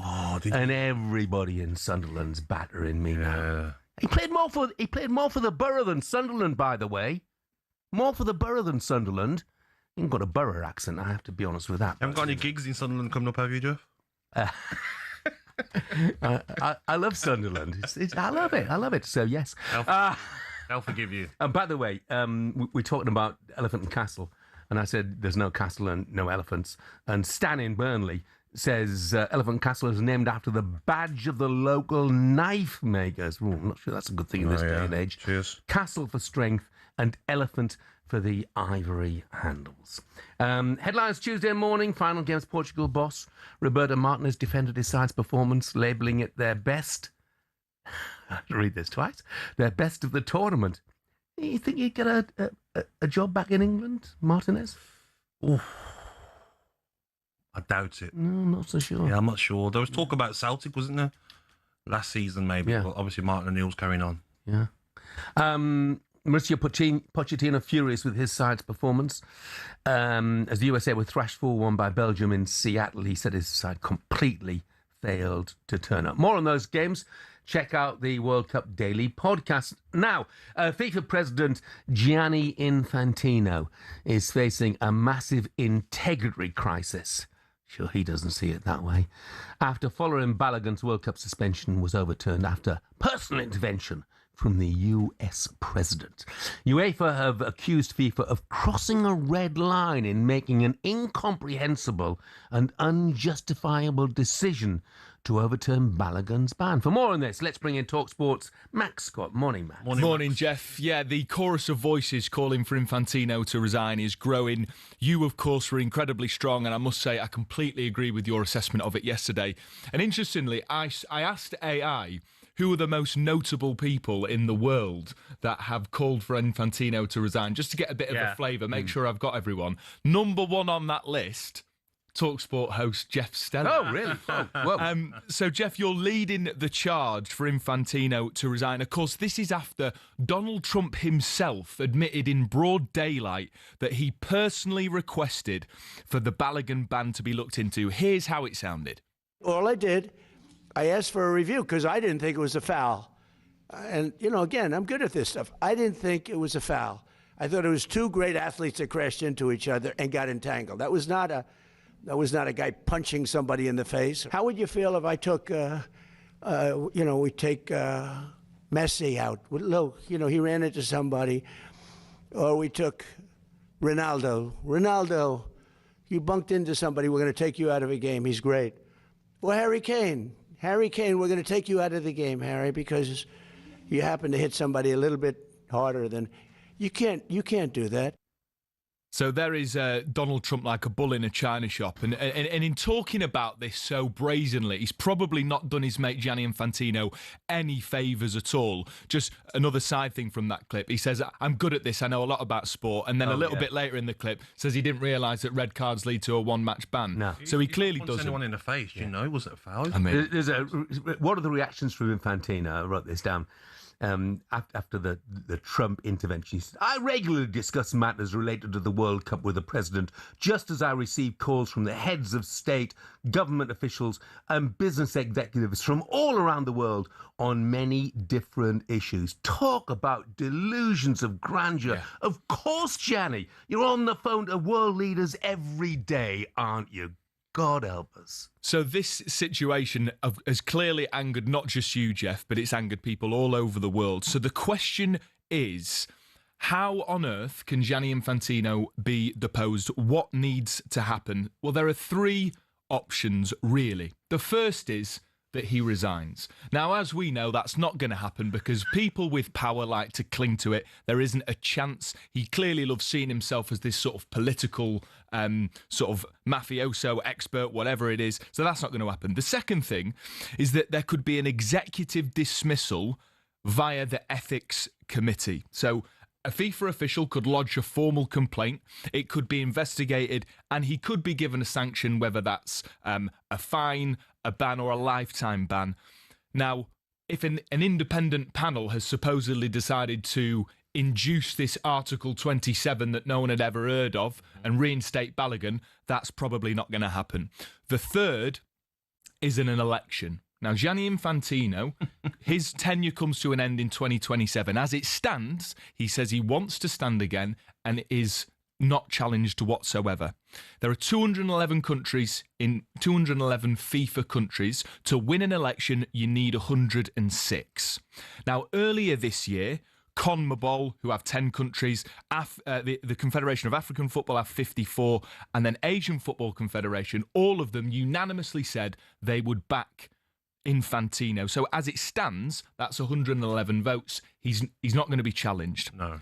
UEFA, though, do not like Infantino. UEFA and FIFA are the biggest distributor of football, whether it's international football or European. They don't like him. And the fact, by the way, that Sepp Blatter and UEFA are coming across looking like absolute saints in this is absolutely mad. The difficulty is, boys, Infantino has curried favour from lots of smaller nations in extending the World Cup to 48. Nations like Cape Verde, Curacao have so much more money, and that's been a good thing about this. And so unless there is significant pressure, political pressure, which we're beginning to see in the last 24 hours, then it's going to have to take an election and someone in Europe sticking their head above the parapet and garnering support from these other nations that have previously backed him. Interestingly, there are murmurs and rumours that Didier Deschamps is being tipped as the next candidate to challenge Infantino or become FIFA president when he leaves his post as the French national team manager after this. Do you see, Jeff, a realistic avenue and path towards somebody challenging Infantino as FIFA president? No, I don't. We all know what goes on in terms of, 211 countries and obviously so many already committed to Infantino. Yeah. We all have a pretty good idea why they are committed to Infantino. We're not. You know, it's funny, though, when you see some of the ex-players, like, when they're getting gigs off FIFA, Infantino, they don't say a bad word. Yeah. They're the ones that can't get a gig off him and the ones that are hammering him on Twitter. Anyone in particular I'm thinking not going to name names, but they know who they are. They can't get a gig, so they're vocal. But the ones that can get gigs and they're getting really good money out there at the World Cup won't say a thing. I wonder what you're talking about. Do you remember the days when World Cups were just about football? Exactly. Yeah. I mean, it's been a little while now because, the last couple of World Cups haven't been about football. Not just about football, anyway. Yeah, it's a sad indictment, isn't it, Jeff? Corruption. Such a sad indictment. One of the quotes that made me laugh. I don't like to quote Donald Trump, but when he said, he had to have had tongue-in-cheek, but I don't think he does irony. He says, "I don't like to create controversy."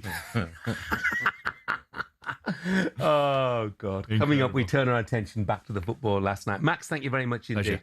Wins for Belgium and Spain mean they face each other in a quarter-final this Friday.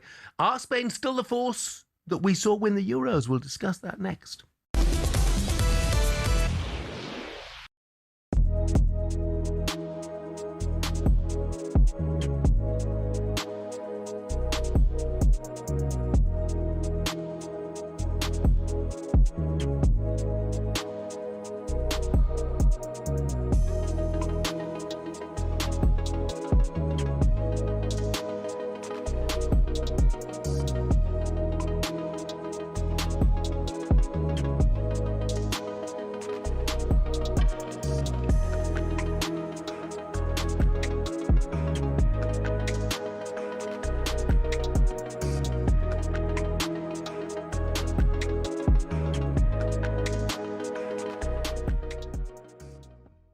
In terms of memorable England performances, where does that one rank?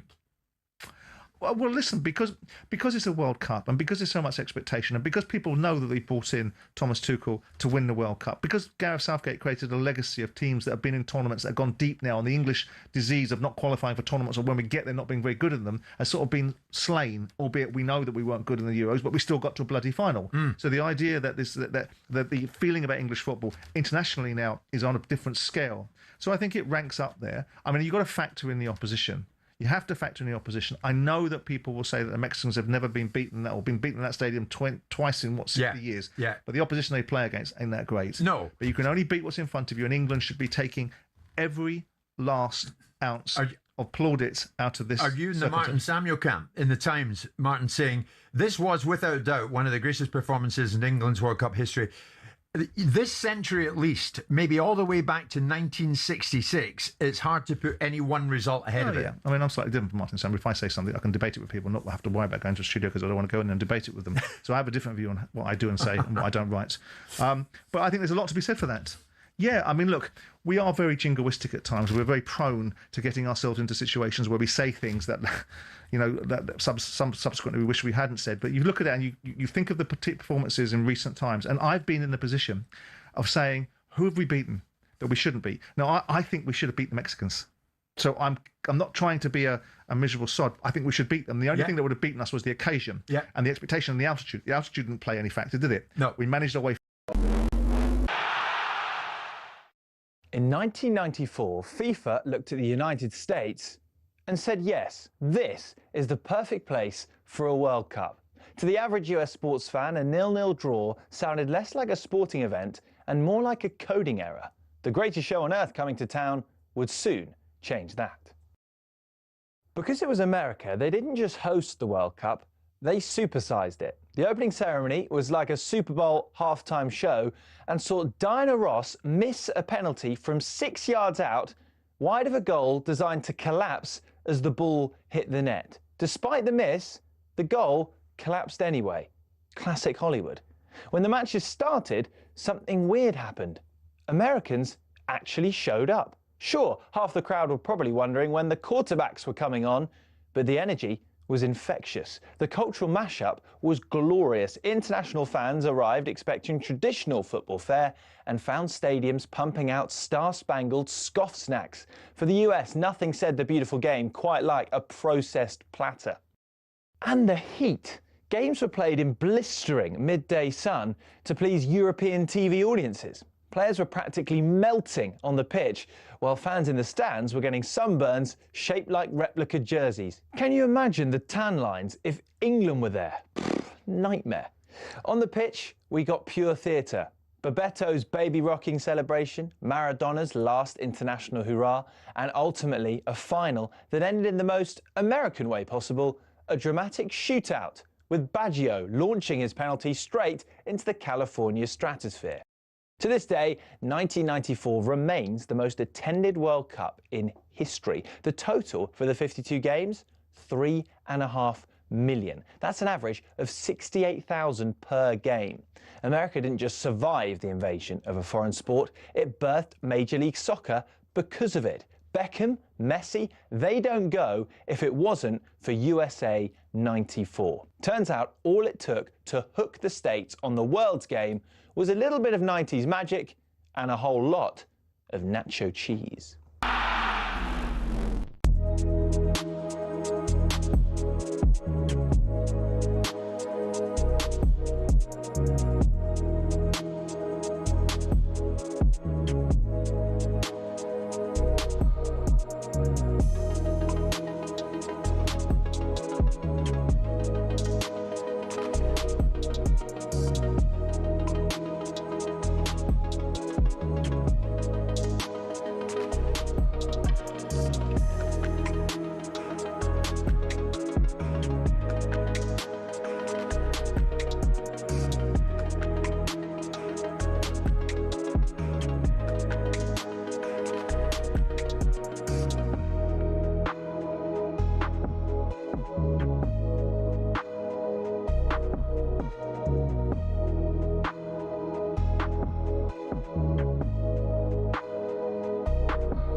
Yeah, good morning to you. It's 5 minutes past 8 o'clock. It is Tuesday, July the 7th. This is World Cup Breakfast with me, Jeff Stelling, Gabby Agbonlahor and Arnold Clark. It's the perfect time to upgrade your car. Get 2 years free servicing when you buy a used car in the upgrade event. Check it out online. Chuddy says Arsene Wenger is on the FIFA payroll already. Daftest comment I've heard. Ooh. He dines with them. You know what, Chuddy? I get that. Of course he does. Of course he's on the payroll already. He's head of global development, something like that. But my guess, and it's only a guess, is that Arsene Wenger is a man of integrity, certainly more integrity than some of those who are in charge of things at the moment. And I think that is why our earlier texter was suggesting that Arsene Wenger might be a good shout for the job. Any thoughts on that, Gabby?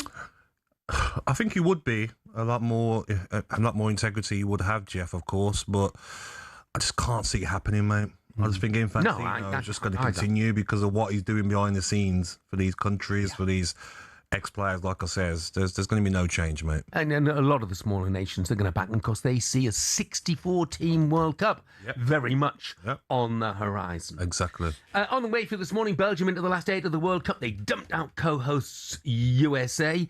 Even after Donald Trump tried his best by overturning Balogun's red card. How far can Belgium go? We'll ask top Belgian journalist Sacha Tavolieri exactly that. And we'll speak to former Premier League defender Ben Mee, who'll tell us, hopefully, how England can stop Erling Haaland on Saturday. But now, the European champions Spain are into the last 8, thanks to Arsenal's Mikel Merino. High towards João Felix, who heads it down. Ronaldo pokes it towards goal, and Unai Simon takes to the skies like a superhero. Nuno Mendes, he fires in the shot, which is deflected off the crossbar. We've now played an hour. Spain's last shot was in the 16th minute. Don't want to blame Cristiano Ronaldo sort of all the time, but it's just about taking Ronaldo off. But at what point does Gonzalo Ramos come on? Fabian Ruiz plays it forward. Here's the chance, and there's the goal for Spain from Mikel Merino, and the European champions are ahead in the 91st minute. People will blame Ronaldo, and Gonzalo Ramos, for me, should have been on the pitch. Spain march on, but it's all over for Cristiano Ronaldo and Portugal. Mikel Merino with the only goal. Portugal 0, Spain 1. All over for Ronaldo and Portugal. Then Spain, though, they march on, yet to concede a goal in the tournament. Scored 9 as well in the process. That 0-0 draw to Cape Verde seems a long time ago now. Of course, Cape Verde went on to do themselves proud against Argentina as well. So maybe they haven't been quite as impressive as they were at the Euros, but they're still very much in the equation, Gabby. 100%. And yesterday was a tough game. Lamine Yamal found it difficult against the best left-back in world football, Mendes. I thought Daniel Olmo done well. But what Spain have got, Jeff, that a lot of teams haven't got, they've got some hell of a substitute bench to bring on. I mean, you bring in Marino on, you bring in Ruiz on, you bring in Ferran Torres on. Zubamendi can't get a kick. You've got one of the Premier League's best goalkeeper who can't get a game. They've got so many options in that squad of players. You'd fancy them to definitely beat Belgium. Yeah, completely agree. I mean, the substitutes yesterday, obviously, Marino got the goal. You mentioned Ferran Torres. Who was really lively, lively when he came on, helped change the game. And Spain faced Belgium in the last 8, which they certainly will not be fearful of. For more on this, let's cross over to Spain and speak to the Spanish football manager, Pep Clotet. Morning, Pep. Morning, Pep. Morning, Jeff. Morning, Gabby. How are you doing? Yeah, we're doing really good. What have you made of Spain so far, in particular against Portugal? Well, yesterday I think Spain played a really good first half. But second half was much diluted. I think Portugal was a little bit better, got the grip a little bit more from the game. But I think Cristiano Ronaldo was not having enough deep or enough punch for them. And obviously they didn't manage to create much trouble. But I was thinking in the second half, especially coming to the end, that anything could happen. I was a little bit critical on some of the subs that he made coming to the end. But I think Spain got a little bit more lucky in the end. And Merino was a fantastic goal. That was a good sub that came on. I saw some of the players a little bit tired yesterday. Very difficult, as he said, Gabby, with Jamal, because, of course, he had a top opposition up front. Portugal was good in defense. But Oyarzabal got, for me, the striker. Possibly that's the weakest point in Spain team at the moment. We don't have anyone to come in, so it's great when we could make those subs and Merino come in and manage to turn the game in the end. But I was very afraid that Spain could not gone through yesterday, so to speak. Pep, when will Spain concede a goal in the World Cup? Because it's been 6 consecutive matches, 10 hours, 9 minutes in World Cup football since they last conceded a goal. Yeah, that's a surprise as well for us all, because as you know, we have a really young team. You know, of course, we try to keep possession and defend as less as possible, but we're not expecting these defensive results so far. You know, Kubarsi being so young and, well, in general, the whole team. But we do have really good midfield that controls the game very well with Rodri and Pedri. That helps a lot. But of course, that's a nice coincidence. And possibly at the moment is the biggest strength for Spain. You know, his ability not to concede. I know. Yeah, they've been brilliant defensively, that is for sure. I was a bit surprised when Dani Olmo came off last night, I have to say. Belgium, I assume they will hold no real fears for Spain. I think it's going to be one of the toughest games that we've played in this World Cup, Belgium, because they are on form. I think the fact that they got through yesterday in this, with everything that happened regarding that game, coming on top with a strong 4-1 is very emotional, will give them a lot of confidence. I think because I think actually they can have a chance, because as you said in the beginning of the show regarding Spain, we don't see that brilliant Spain that we saw in the Euros, for example, you know, even though it's pragmatic, but something is not, despite the results, something is not quite the same, you know, and it's difficult for us to have confidence in the play because we're not clicking as we were on the Euros, you know. And I think there's some other teams we do have a good squad, but some teams that have fantastic 11s and fantastic players, you know. So now it's going to get very tough from now on. I look at the bench as well, Pep, and obviously Fabio Ruiz coming on, Ferran Torres, but what's the situation with Nico Williams, Munoz and Pino? Are they still nursing injuries? Yes, absolutely. And they rushed Nico Williams too much in the beginning of the tournament, and now they're very more cautious because they were afraid that he had a recall on his injury, so they're trying to be more cautious on that side. We are missing Nico Williams a lot because he's the perfect complement on that wing side, you know. Yeah. Pep, of course, when you were at Birmingham City, you were the man who gave Jude Bellingham his professional debut. I'm sure you watched his progress with interest. Could you have imagined, you know, as a teenager then, that he would go on and make the impact on the world stage that he has? No. And he has done it, and he's done it so quick and so young. We need to remember that we have Jude Bellingham for years, you know. No, it's absolutely, for us, it's absolutely that we work with him and all the team and all teammates. We're absolutely proud because you can see that the stronger the game, the better he is.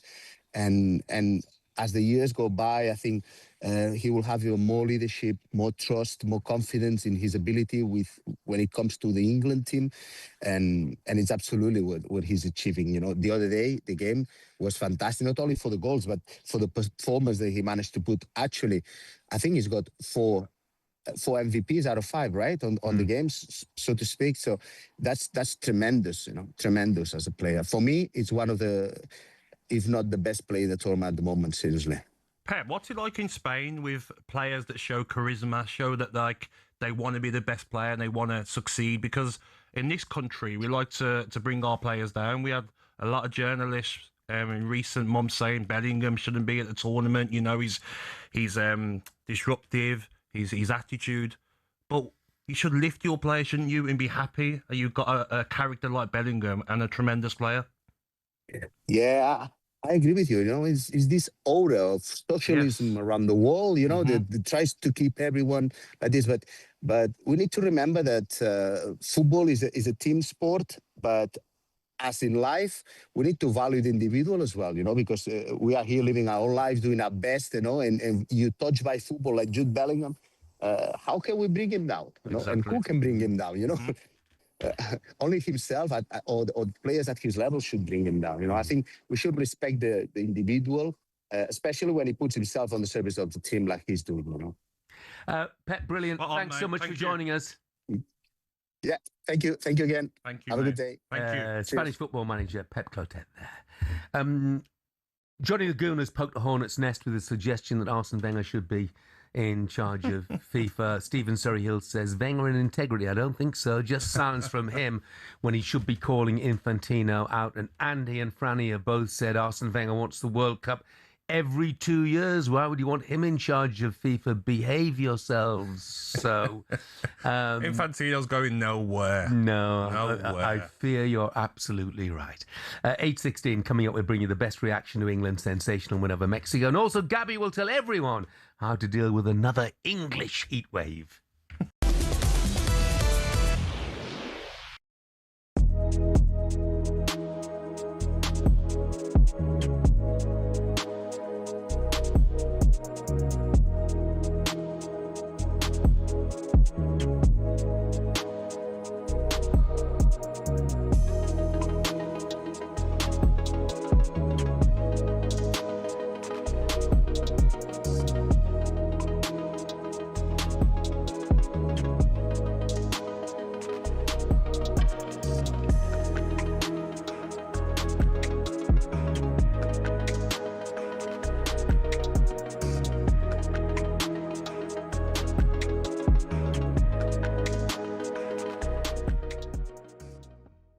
Was it lift-off last night for you?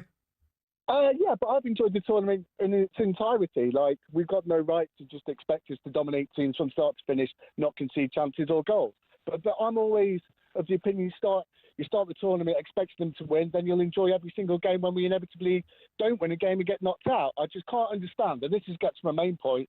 People that start the tournament going, oh, we're rubbish, we're nothing compared to France. All right, don't enjoy the tournament, don't have any fun with it. And on the France point, I'm really tired of how much they're getting pumped up. Don't get me wrong, probably are the best team in the tournament so far. They had a really, really sticky first half against Senegal. They were crap against Paraguay. Now, if you put England in those shirts, all of a sudden that Paraguay is crisis because we can't break down a sticky team. Oh, we're only good at one half of Senegal. We're so easy to look at England's faults and pump up like the better parts of other teams. If you make a combined 11 with France and England, goalkeepers, flip of a coin. Neither team's got anything that looks like a fullback. Saliba gets in. Upamecano, Gay, equal. Rice and Anderson definitely get in. Elise Bellingham, flip of a coin. Mbappe, Kane, flip of a coin. Gordon, Cola, flip of a coin. Dembele probably gets an over Saka. Now, you cannot be telling me the way that people have been talking about these two teams on that combined 11 that we shouldn't be overconfident. Man, never mind a call. You should get a show of your own, mate. This was magnificent. I mean, how about that? Well, a lot of what he says is right, but also depends how you approach sport. I don't approach sport with a participation medal in hand. I don't want my child growing up knowing that winning isn't important. So I approach a tournament where I get my fundamental enjoyment out of winning. If we're going to lose, it's because we lose with our boots on. It's lose because we get beat by a better opposition. It's not because we didn't turn up. Yeah. So I approach the tournament not expecting England to win. I expect them to be the best version of themselves. But I approach life as a challenge to win, not to participate in. And I disagree with a lot of the observations about which players. I'd put Mbappe in any side, in any space, in any part of the universe.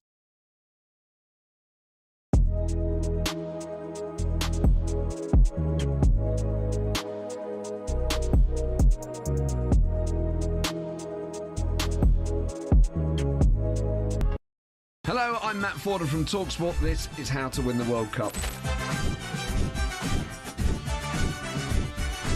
This is the best squad I think England have ever had.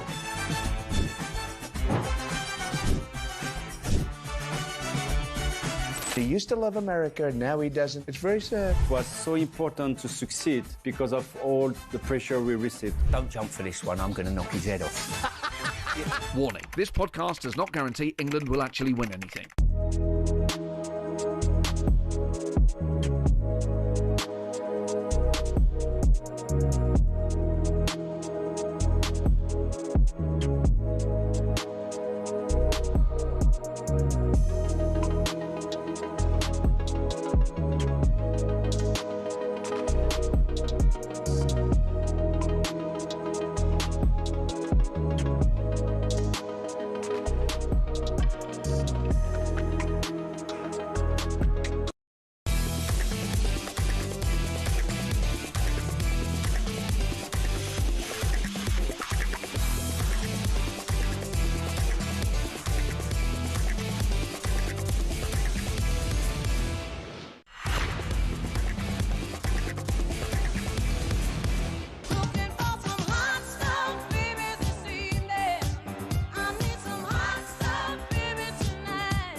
8:20, Tuesday, July the 7th. This is World Cup Breakfast with me, Jeff Stelling, and Gabby Agbonlahor. We're playing that because the third heat wave of the year has started across parts of the UK.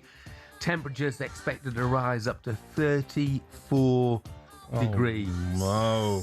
So, Gabby. Oh, God.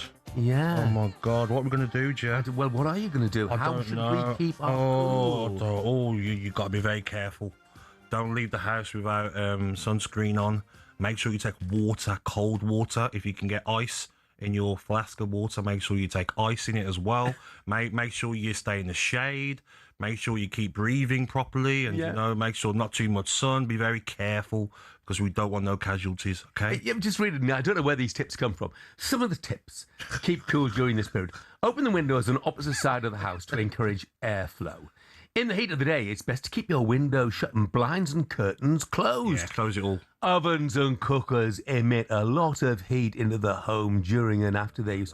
Stick to cold foods. You don't say, for goodness sake. Just have Caesar salads out the fridge. I mean, honestly, and that's what really irritates me, is this nonsensical advice. Take water with you. Don't get trains as well. Don't get trains anywhere because, you'd be lucky to get a train. Cancelled. You'll be lucky to get a train, pal. If it's over 25 degrees, Avanti West Coast. The one thing I do hate really is at night, in the evenings. Of course, most homes in the UK don't have air conditioning, and consequently, it does make sleep. Mighty hard. Let's not get it twisted. Before you know it, it's going to be cold again and raining and moody, and everyone's going to be like, "Oh, it's so boring in this country. The weather. Just enjoy the weather. Don't moan. Get on with it." By the way, I've got a tip to add to that list of tips to keep cool during this period. If you have air conditioning, turn it on. Okay, that's another tip to keep cool. Yeah, my kids, like the last heat wave a couple of weeks ago, right? I'm like, go in the garden and put. When they were a bit younger, they used to get the hose out and spray each other with the hose and get. Yeah. And my older ones, hose pipe ban. You can't do that. 18 There's and a hose 15-year-olds, pipe ban. I don't care. That's what I do. 18 and 15-year-old are like, oh no, I'm going to get cold. So I got the hose and chased them, and I made sure they were wet all over. It's fun, isn't it? I used to always do that. Like, stop being so like, I haven't got a pool, Dad. You can't have fun and waste water. I don't care. I do. I will. Green of the Postie has been on, lads on Posties. Going to be tough for them to keep cool, isn't it? Put some shorts on, guys. Greeno? Wear vest. Oh, no. The thought of Greeno in a vest. And by the way, I was walking down by the South Bank yesterday, and there weren't many, but a few blokes walking up there, tops off. Oh, put it away, boys. Put it away. Really offensive. I find it offensive, so God knows what the ladies find it. It's just horrendous. Yeah. Anyway, Green of the Postie. Lads on Bellingham, don't you think he has a bit of everything? He's a bit of Gazza, a bit of Gerrard, a bit of Lampard with his scoring ability. He's England's best ever midfielder for me. Now, there's a debate for you, Greeno. Don't need best that yet, ever though. midfielder? I'm not going to say that yet. I'm not going to. I look at like what Lampard's done in the game, what Gerrard's done in the game, Gascoigne, Brian Robson. Yeah. Bellingham's 23 years of age. Let's have this debate maybe when he retires. There's no need to have that debate now. Fantastic player, having a great tournament. Let's not get carried away yet. Yeah. That's fair, isn't it? Well, it is in some respects, but by the time he retires, I'm probably going to be 6 feet underground. No, you'll be fine, mate. No, I won't. It's a long time. Mate. It's a long time, You'll be fine, mate. Get that fresh food in Portugal. He's got 10, 12, 14 years ahead of him doing that, so I wouldn't mind having the debate now. Anyway, let's get the late odds with Coral and John Hill. The Coral Daily Download on talkSPORT with Coral. We're here to reward the fans this summer. 18 plus, gambleaware.org. Hey, John, morning. Good morning, John Hill. Good morning, Jeff. Good morning, Gabby. Who's England's greatest ever midfielder then?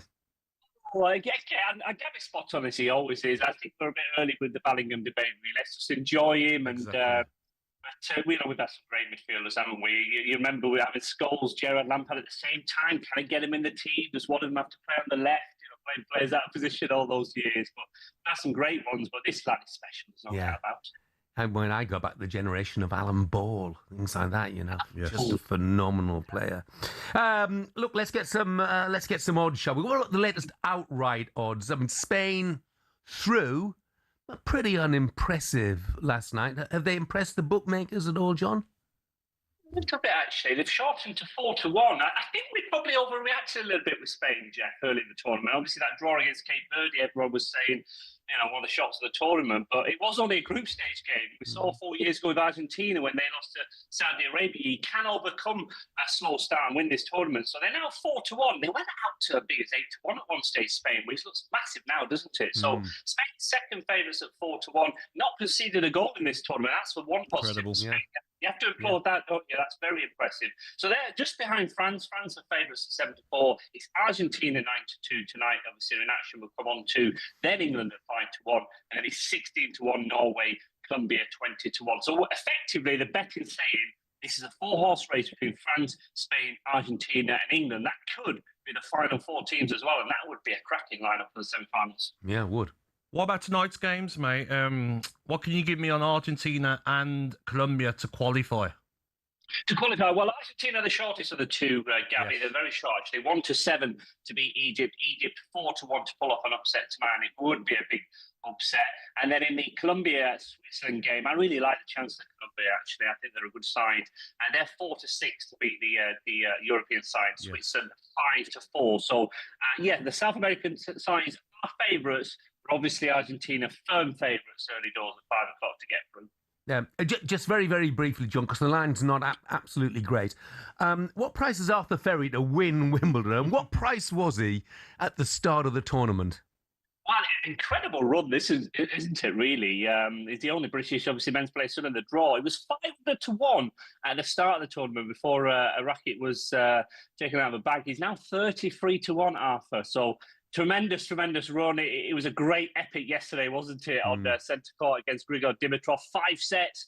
It looked like he was heading out. It was a 2-1 down and a break against him. But he's got a lot of heart, this lad. So fair play to him. He faces Flavio Cabelli next, the Italian. He's 2-1 to win that game tomorrow. So good luck to Arthur flying that British flag at Wimbledon. Let's hope he can keep going. Absolutely, John. Well said. Thank you very much, mate. Thank you, mate. Cheers, guys. And that was a look at the latest odds with Coral 18 plus gambleaware.org. Howard says, if you're working from home, get a tub of cold water for your feet to dip in while you're at your desk. Goodness. It's incredible, isn't it? Yeah. The debate about midfielders, Max in Taunton says Bellingham's done more for England in tournaments already than Gerrard and Lampard ever did. Lampard and Gerrard are greats, but if we're talking in an England shirt, Bellingham beats them. Una says England would be nothing without Declan Rice. I think it's a debate which will go on and on and on. Coming up, we'll hear from the former England striker Darren Bent on why the Mexico win proved in his mind that Thomas Tuchel is the right man to get a trophy for England. The Coral Daily Download on talkSPORT with Coral. We're here to reward the fans this summer. 18 plus gambleaware.org.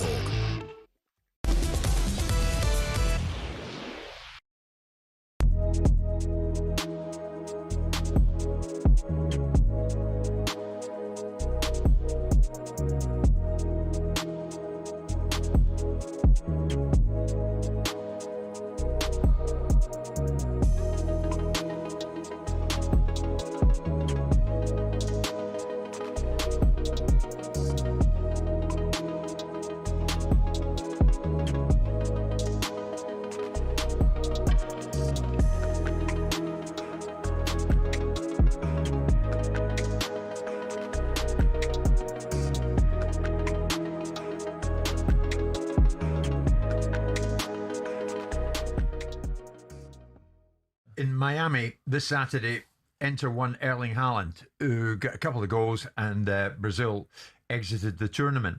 Haaland signed a 9.5-year contract last January that keeps him at Manchester City until 2034.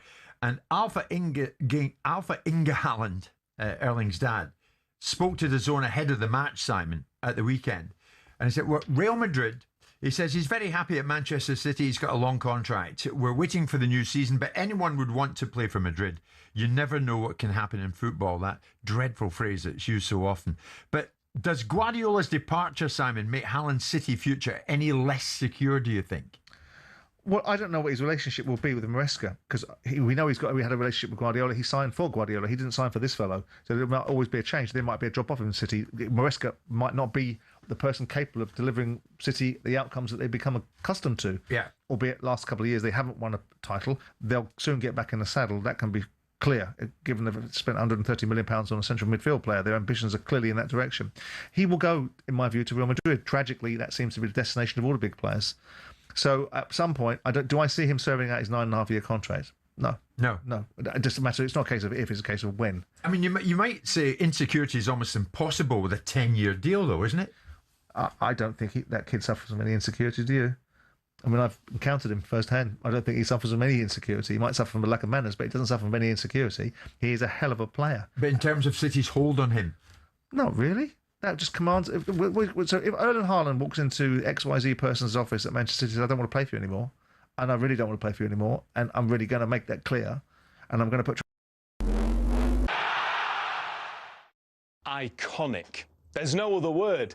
An 18-carat gold trophy that owns the world, and it waits. It waits for 4 years. It's 1971, and FIFA need a new trophy to replace the Jules Rimet, so they launch a worldwide design competition. And in his studio in Milan, 50-year-old sculptor Silvio Gazzaniga immediately gets to work. But instead of sending FIFA a picture, he goes further and makes a prototype they can hold.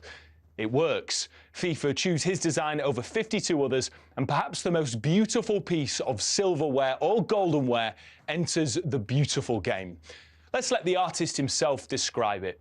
Gazzaniga said the idea was to create something symbolising exertion, dynamism, and the jubilation of an athlete in the moment of victory, with all the joy that contains. The malachite rings in the base fitted the sculpture well because it's green like a football field, and it's also a precious stone. The first captain to lift the trophy was Franz Beckenbauer in 1974, and of course, it's only the greatest who get their hands on it. Zoff, Matthias paved the way for the modern-day heroes who dreamt of lifting Gazzaniga's masterpiece. But there was something about this man holding it that seemed to deliver everything the sculptor had imagined. Were I to ever redo it, the artist once said, I wouldn't change a thing.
Good morning, 8:35, Tuesday, July the 7th. This is World Cup Breakfast with me, Jeff Stelling, Gabby Agbonlahor and Arnold Clark.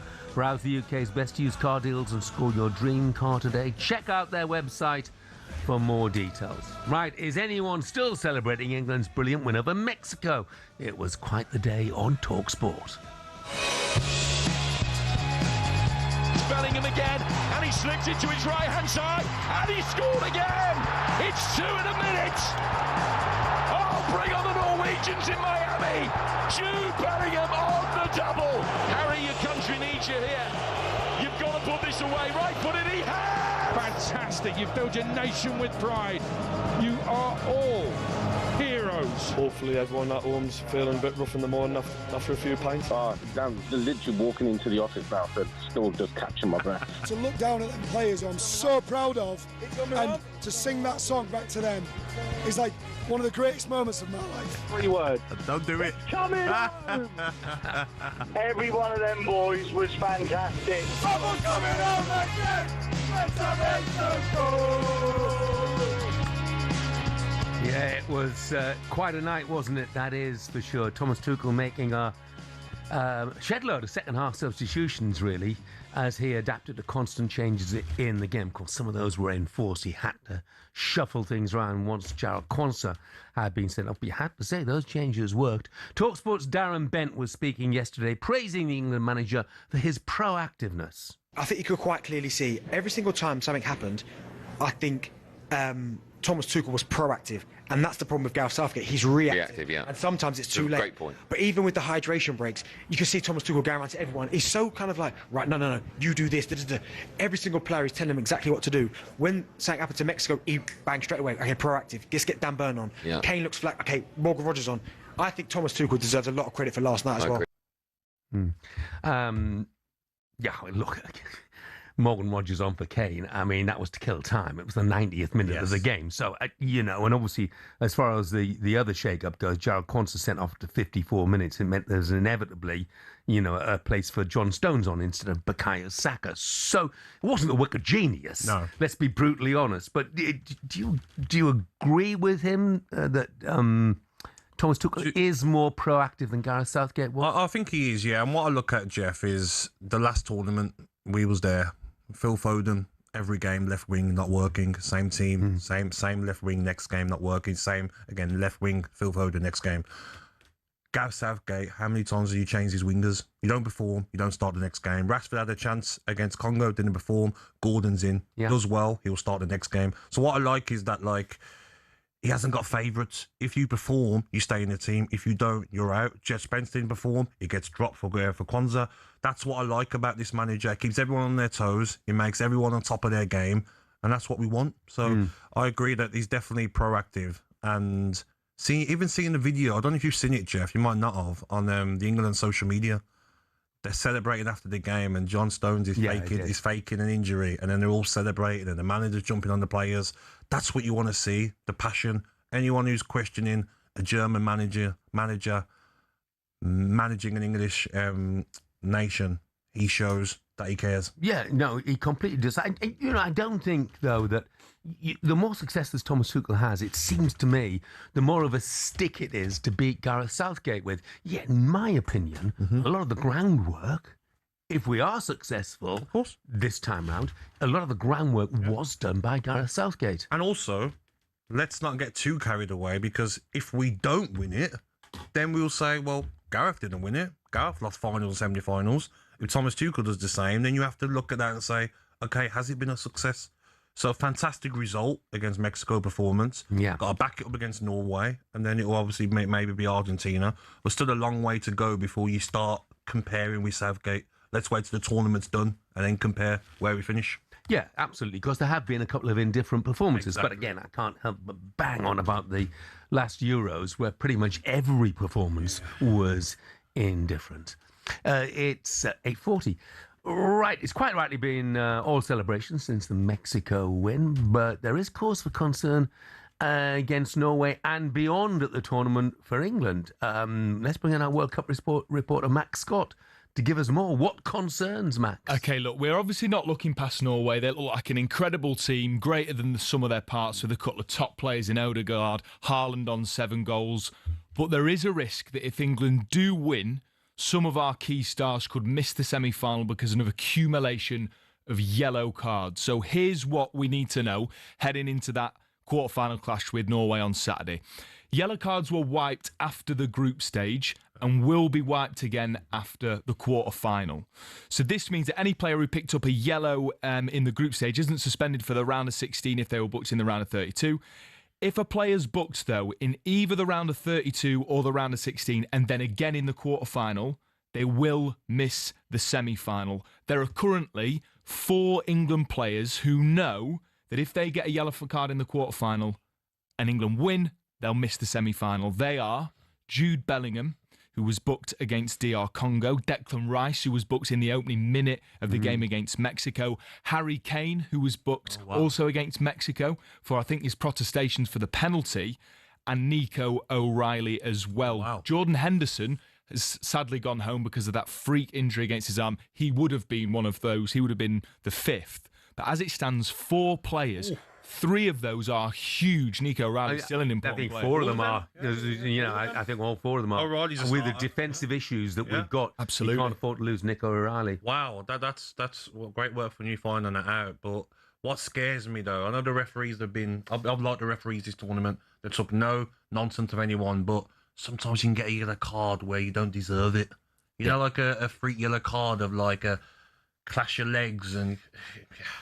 How much will that be on those 4 players' 100%. minds when they go out against Norway? 100%.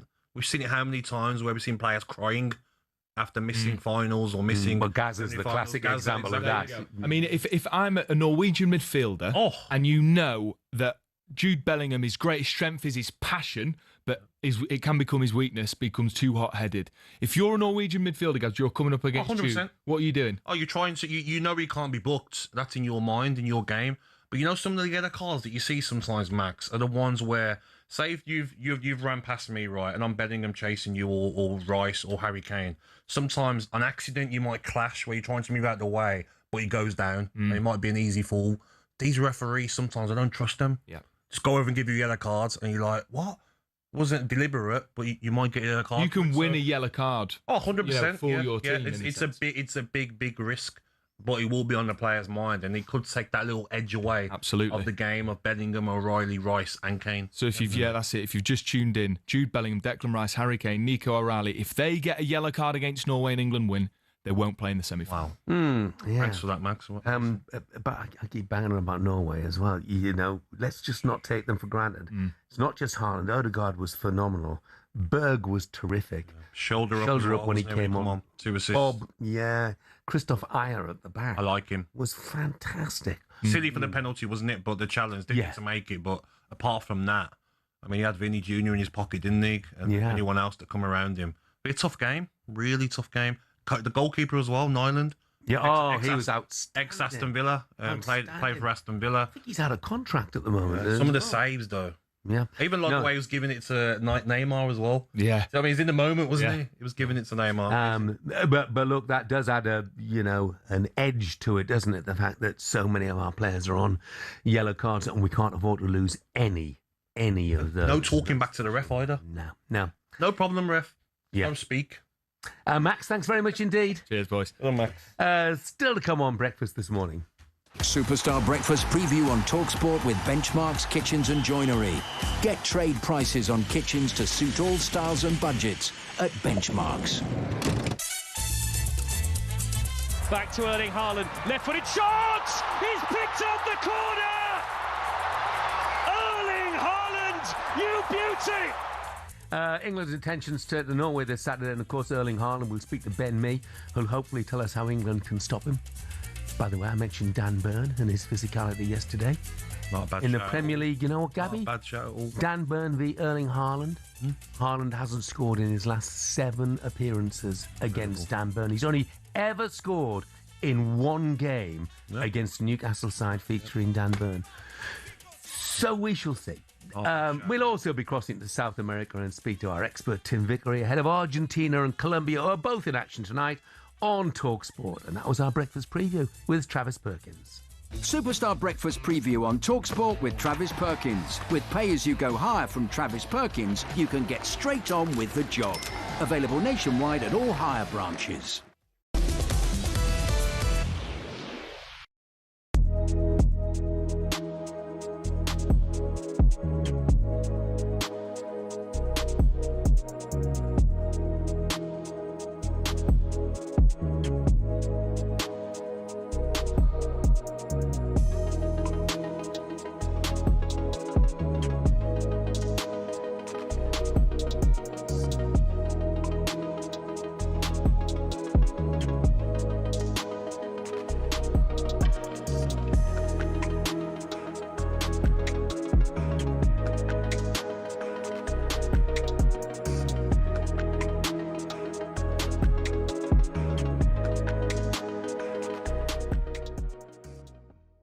that is a performance that will give everyone who's English across the world belief that we can win the World Cup.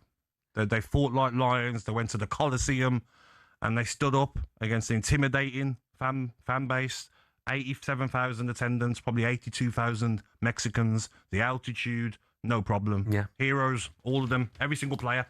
And I agree. You know, watch every minute of it. Of course, within that, you've got goals, penalties, woodwork being hit, red cards, all sorts of other things going on around the pitch. Incredible, Jeff. Well, I think at the end, I saw somebody tweet that it was a Tuchel tactical masterclass. Now, I disagree with that. Okay. Because I think that certainly second half, this was down to willpower, determination, and grit. Yes. And every single England player showed that. And I mean, I got players that I want to single out, but what about you, Gabby? Who would you single out? I think Jordan Pickford was fantastic. Yeah, I mean, Troy Deeney saying that we can't win the World Cup with Pickford. I'm sure he'll take those comments back, knowing Troy is a good guy.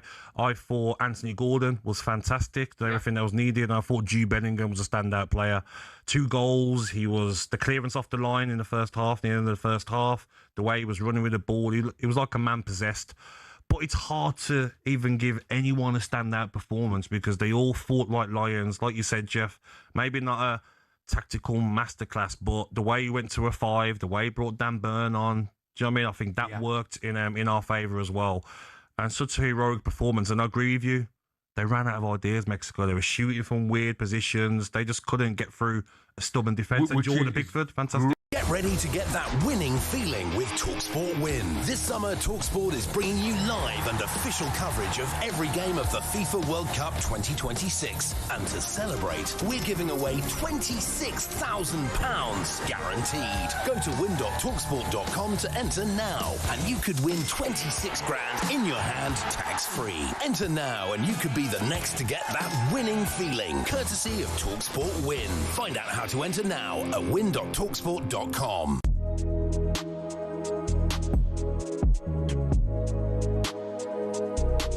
talkSPORT, this is how to win the World Cup.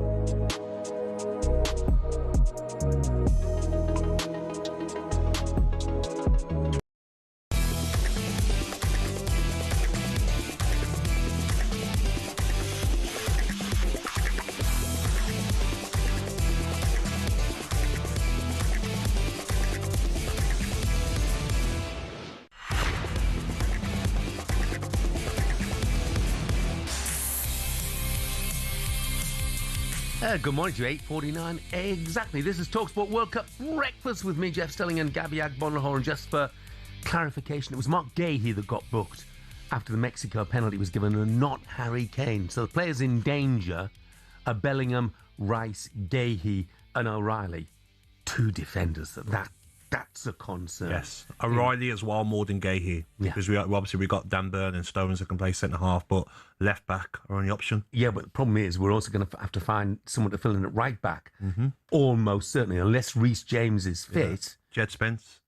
And Jed Spence may not be fit either, you know, so a lot of question marks. I think he must be fit if he come on last game. Surely if he comes well, it was said before and he wasn't, but that was just an excuse, Exactly. Look, Mikey says, I'm with Gabby here. He said, I'm not saying Rice's yellow card wasn't a yellow card. It seems harsh in the first minute. And also the guy lowered his head a little for the header. I actually, Mike, I agree with you. Later in that same game, Dan Burn was nearly kicked in the head from a bicycle kick. He's over 6 foot and jumped. There was no yellow card given. There's so not many even different scenarios a foul. of getting a yellow card. That's what scares me now. Like, it could be Bellingham or Rice. And they like to drive with the ball, and you stretch him with a heavy touch, and you catch the player. Is that a yellow card? Nico O'Reilly at left back. Oscar Bob might play on that right hand side. Yeah. In your mind, I can't even try and put a tackle in. If I miss him, yellow card. And Matt says, can see what's going to happen already. He says, Bellingham gets booked. We lose the semi-final. All the haters will use that as justification to slate him. Well, let's hope that's not the case, Matt. Let's really hope that is not the case. Headlines this Tuesday morning. England's World Cup weather woes are set to continue, for goodness sake. Thunderstorms expected in Miami this Saturday. Look, weather forecasters can't tell the weather tomorrow. How can they tell what's going to happen on Saturday? I mean, that's a real scare story. Yeah, but everyone be careful back here because it's very, very hot. Yeah. Yeah. I think it's going to be hot in Miami as well. Yeah. I hope the England team have been told to take their water with them. If it's so hot in the next 10 days and you can't get to work, your bosses will understand. Stay home, stay in the shade, and work from home. It sounds like Chelsea bosses don't want Alejandro Garnacho to come to work anymore. They put him up for sale just a year on from his £40 million move to Manchester United. Not surprised. And amid the World Cup drama, Spurs have been busy again. Goodness me, could you believe it? They signed Sandro Tonali for £100 million from Newcastle. He gave his first interview as a Spurs player yesterday, speaking of his excitement to play at the Tottenham Hotspur Stadium. He could have done that as a Newcastle player. I can't wait to play in this stadium because I play a few times against Tottenham with AC Milan Champions League, with Newcastle. I found the great atmosphere. I found every time the full stadium, and this is not easy because the stadium is so big. The fans can change the game in 2 minutes. If the fans work with you, it's more easy for you. So I think the fans is one of the best thing in the stadium. Atmosphere. Do me a favour. Don't make me laugh. I went to the game last season, Spurs against Aston Villa, the quietest stadium I've probably ever been to. Zero atmosphere. You've gone for the big bucks. You've gone for the money that Newcastle probably wouldn't give you. To leave Newcastle to go to Spurs is a crazy decision. Let's just call it as it is. Senesi, same. You've gone there on a free transfer for the money. Andy Robertson, you've gone there for the money. Yeah, well, so has Tonali for the money. Do me a favour. The stadium. I mean, maybe Tonali, maybe Tonali has looked at the fact that they signed Manuel Fernandes and they've signed Senesi and they've signed Van Hecker and they've signed Robertson and they've got an aggressive, forward-thinking manager, and maybe he thinks this is a team on the up who have got ambition. No, he's thinking, live in London. One thing I will say, Italian manager, De Zerbi, I'll give him that. But really, Jeff, he's gone for the big bucks. Spurs have got money to spend, as I seem to hear of every Spurs fan recently, and they're splashing it out. But as a Spurs fan, would I want players coming for the money? That seems to be happening. You don't know if he's going for the money. You don't know. My opinion, mate. Well, let's see how he performs during the course of the season. You're telling me he's leaving Newcastle to go to Spurs because of the project? No chance. I'm sure that there's... That's fine, I'm sure that there's an element of money involved in it, but, equally... Does he see that Newcastle next season are going to go on and win something? But is that his best option? Is that his best option, Tonali, to go to Spurs? Was that Senesi on a free transfer? Brilliant season at Bournemouth. Is that your only option to go to Spurs? I don't think so. No, but players are going there for the money. You get, with all due respect, why he leaves Bournemouth to go to Tottenham, because there is no comparison options in terms of club size. Of course, but I'm saying you'd have better options to go from Bournemouth to Spurs. He would have had bigger clubs that would have wanted him. He's at the World Cup. He's played in the World Cup as well. I just think Spurs are obviously offering the big bucks, and that's why the players are signing. Give Spurs fans a break. They've suffered enough, haven't they, over the last couple of seasons? So they should. The club's showing some ambition. They've made some good signings. I think Van Hecker's a good player. I think Senesi's a good player as well. Andy Robertson's proved his class over the years, and they signed a couple of good midfield players as well. So, big bank accounts as well now for them. Yeah, be interesting to see how the season goes for them. Now, Belgium reached the quarterfinals in 3 of the last 4 World Cups, and they've done so this time round by beating the co-hosts USA by 4-1 in Seattle. And the low shot across the face of goal and touched in at the far post by Charlotte de Ketelara. The start that Belgium deserves. Tillman, it's coming! And it took a deflection, and it's 1-1. Malik Tillman's done it again. It's Trossard for Belgium on the outside. Left-footed cross to the far post and headed in by Charlotte de Ketelara. Goalkeeper Freeze has made the best of it. He's lost the ball, and it's fired into the net from distance. Hans Van Aken punishes the error. If you ever want a present, this is the ultimate gift, this one. He's Lukaku winning it in the penalty area. USA again coughing up possession, and Romelu Lukaku, super sub again, found the bottom corner. USA 1, Belgium 4. Well, I have to say, for all sorts of reasons, it was a result that most of the football world would welcome. The Belgian midfielder Nicolas Raskin said his team felt a sense of injustice, that Florent Balogun was allowed to play. Villa's Yuri Tillemans insisted the affair had boosted his side. I wonder from an American point of view, I mean, you know, it was a calamitous performance from their perspective. Does that mean that now Americans put football away for the next 4 years? Soccer, Jeff. Yeah, put soccer away for the next 4 years. Do you see that what their team has achieved this season will help development in the States at all? A little bit. I don't see it a lot, Jeff. And they would have had to get to the latter stages to change it. But I just don't think it's ever going to be as big as what people think it will be. I think you've got basketball, NFL, baseball, always going to be bigger than soccer. So I just don't see it happening. Yeah, and they know in baseball they can always win the World League, can't they? You know? So, no, I mean, it is interesting that their players still have to go abroad realistically to make any sort of impact. And I think Ben Jacobs suggested earlier on, winning is everything as far as the Americans. They know they're not going to win. They know they're not going to win the World Cup. But I do think, Jeff, like the new generation, they'll be playing it a lot more in schools, won't they? Football in America. So maybe like in 10 years' time, you might see a stronger United States of America. But I still look at their squad of players this tournament. Let's not forget some of their results. Some decent players, Jeff. Weston McKennie, Tyler Adams, Robinson I really like. Obviously, they've got Pulisic as well. Balogun done well. They've still got some Reina as well, very good player. So did they underachieve? Maybe.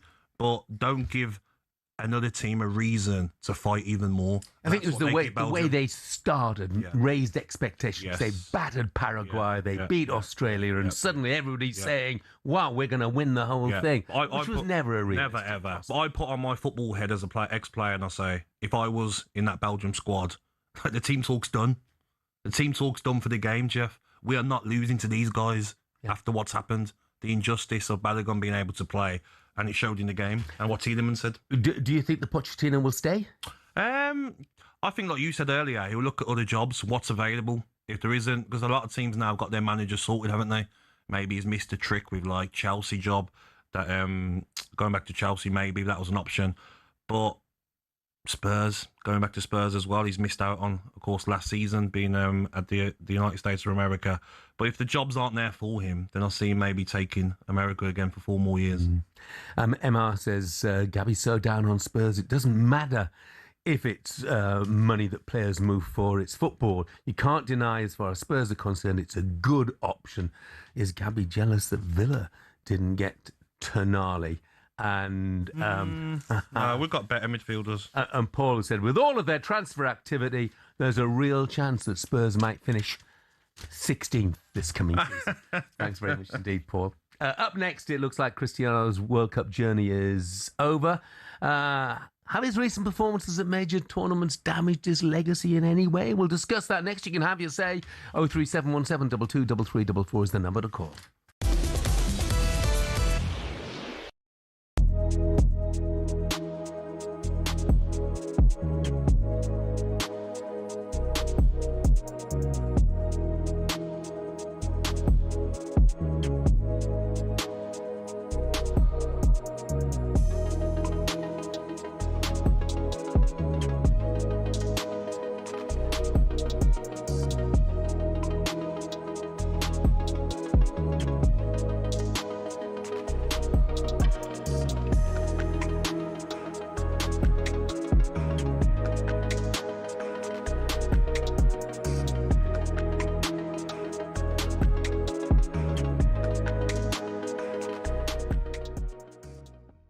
Let's go to Chris, the West Ham and England fan. Chris, good morning. What did you make of the game, mate?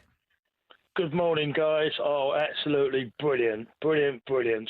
I'm in the summer house now. I've been here all night with my guide dog. I listened to the Brazil game against Norway, and then I stayed up and I thought, I know it was delayed to 2 o'clock in the morning, but I thought, right, I'm still going to stay up because I stayed up all that time. Absolutely fantastic. I think we'll go all the way, boys and girls. It will go all the way. Because that was a big test today, this morning. Now we can. I think we'll have no fear against Norway, and then it's a toss of coin because I think Argentina will be in the semi-final. It's a toss of coin between England and Argentina to get to the final, and when we get to the final, we're going to win it. How about that? Chris, you know you're in your man cave, right? Could you feel the pride? Could you feel when you was listening to it, the commentary? Could you feel the pride coming through the radio and made you proud to be English? Oh, absolutely, absolutely, my friend. You know, I had the door open and my guide dog was wandering around the garden, and he knew something is happening, really exciting. Every time England scored, I'd jump up and down. He'd run around the garden. It was fantastic. And I can't go back to bed now because I take for a walk at 6:30. So I've got to get myself organised. So, I'll be a bit sleepy this morning, but it's worth It's worth staying up all night. And thank you, talkSPORT, because, I appreciate it because, I'm Mr. Blind, so I've got to rely on talkSPORT. Thank you for Stuart Pearce. Thank you for Adrian Doan. Thank you for Jim, and thank you for Faith Roberts. They're all fantastic to keep me awake, and that's what it's all about, isn't it? Chris, we want to thank you for listening because it's 2010 and the Goalkeepers Union is up in arms. Why? This thing, the Agbonlahor, perhaps the most famous World Cup match ball for moving, it seemed, in 3 directions at once. But that wasn't the first match ball row, not by a long shot. In 1930, the World Cup final began with a fight, not between the players, but about the ball. Argentina brought theirs, and Uruguay brought theirs, and when neither backed down, they played 45 minutes with each. Uruguay, with the T model, came out on top. This was the era when balls were heavy. They were classics, sure, but they could double in weight during a thunderstorm. Before we go on, I will tell you that the 1962 ball was called Mr. Crack. A ball that was so heavy when wet, several European teams refused to use it. Instead, the 1958 Top Star was used, most famously for the quarter-final between Czechoslovakia and Hungary. By '66, we had the Slazenger Challenge. Because people watched They Think It's All Over in black and white, we forget the ball was actually bright orange or red, whatever that colour is. But it looked like a floating smudge to people at home. The World Cup match ball needed a makeover. Enter the Telstar. 32 black and white panels. It was stylish, it was modern, and it meant goalkeepers could finally see the thing that was about to ruin their afternoon. It was also the start of an Adidas monopoly. 1986 was the dawn of a new age. The Azteca was the first fully synthetic ball, meaning it didn't soak up water. Recently, though, things have got weird. 2002 gave us the Fever Nova, basically a high-tech frisbee, and then, of course, the Agbonlahor. Today, the balls have internal sensors that tell the VAR room if someone breathed on it. We've come a long way. But the ball's not the main thing, is it, FIFA?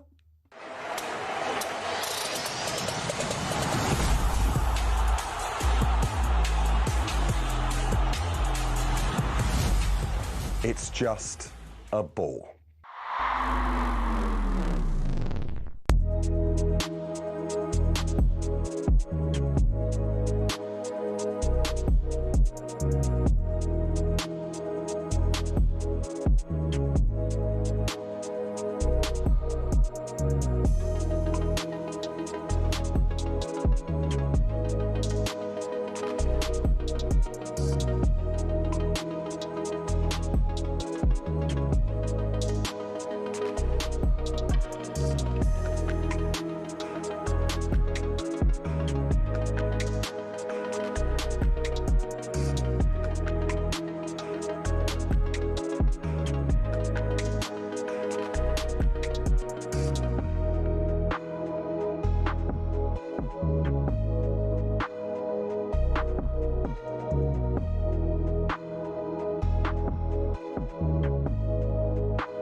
Good morning, 9:05, Tuesday, July the 7th. This is World Cup Breakfast with me, Jeff Stelling, and Gabby Agbonlahor. We're here with Arnold Clark. It's the perfect time to upgrade your car. Get 2 years free servicing when you buy a used car in the upgrade event. Check it out online. So the curtain finally falls on Cristiano Ronaldo's World Cup career. Spain beating Portugal 1-0, sending Ronaldo and the rest of a highly talented Portuguese squad home pretty early, really. Roberto Martinez, the coach, refused to sub off Ronaldo, meaning that Gonzalo Ramos, who scored the winner in the last round, was left on the bench. Inevitably, Martinez was asked why he kept Ronaldo on the pitch in his press conference after the game. This is what he said. Today, that's an easy way to analyze. When you are a team that you need a goal, you cannot take Cristiano off, at least in the 90 minutes, because physically he's totally capable with what he's done over the season to be able to be there. It's a presence, open space, a dead ball situation, anything in the box. We need his experience, so it would make no sense. Probably going into extra time, it would have been the moment to use the energy of Gonzalo Ramos. Today, we were stopping totally what Spain tries to do with the influence of Pedri, the influence of Olmo, the influence of Rodri, the influence of Lamine Yamal, Cucurella arriving in the last third. We consider a goal that is not typically in the patterns of Spain. So today we had to keep the structure, and it wasn't a case to take your centre forward to top goal scorer off the game in the 90 minutes. Yeah, can't say I agree with any of that, to be brutally honest. But after the game, Ronaldo defended his major tournament record, saying, I won 3 titles for Portugal. Before Cristiano, Portugal hadn't won any title. The best title I won for Portugal was the 2016 European Championship, which for me has the same dimension as the World Cup. I don't agree much with that either, by the way. But Dan's texted, he said, you can't deny Ronaldo has been incredible. And you're absolutely right, Yes. Dan. He really, really has, and we should never forget that. But watching him during this World Cup has tarnished his reputation. He's been selfish, sulking, and at the end of the game last night, he went straight to the cameras to play to them with his sad, sulky face. Not the sign of a leader. Do you think his performances in the last few years have tarnished his image at all, Gabby? I wouldn't say tarnish, no, but when I look at this tournament and, you know, all the talk before the tournament, Ronaldo, I think it'd be a breath of fresh air for Portugal and for the rest of the squad going through Euros where Ronaldo's retired from international football. The new manager coming in hasn't got to pick Ronaldo and figure out, is it the Ronaldo show? I mean, some of his stats, I know his stats over his career have been fantastic, Jeff, but he attempted 0 dribbles in the last 9 matches. And he's not completed one in his last 15 matches for Portugal. His walking distance during the whole tournament, 11.73 kilometres during the group stage alone, the highest of any player in the tournament, walking. He doesn't hold the ball up. He doesn't run in behind. Do you know what I mean, Jeff? Like, at least when we talk about other strikers that aren't involved in the game, let's look at Haaland, for instance. But when he does, he's holding the ball up. Yeah. He's still running in behind. He's offering something. And I just think it was definitely probably the last 2 tournaments too far for Ronaldo. It was like watching walking football at times. Yeah. He's played in 6 World Cups. Only 8 men in history have scored more than his 11 World Cup goals. But it's 11 World Cup goals over 6 World Cups. So it's not a spectacular average. Remember his hat-trick against Spain in 2018 when he was sort of at the height of his powers then. But that seems this is a long stat as well, ago. Jeff. Non-penalty goals at the last 2 World Cups. Ronaldo 2, Gonzalo Ramos 4. Minutes played at the last 2 World Cups. Ronaldo 732, Gonzalo Ramos 187. Would Portugal be into the quarterfinals now if Gonzalo Ramos had played every game? I think they would have had a better chance. Yeah, I mean, look, in fairness, I think it's only just that we don't only point the finger at Ronaldo. Bruno Fernandes has had a bitterly disappointing tournament. Felix.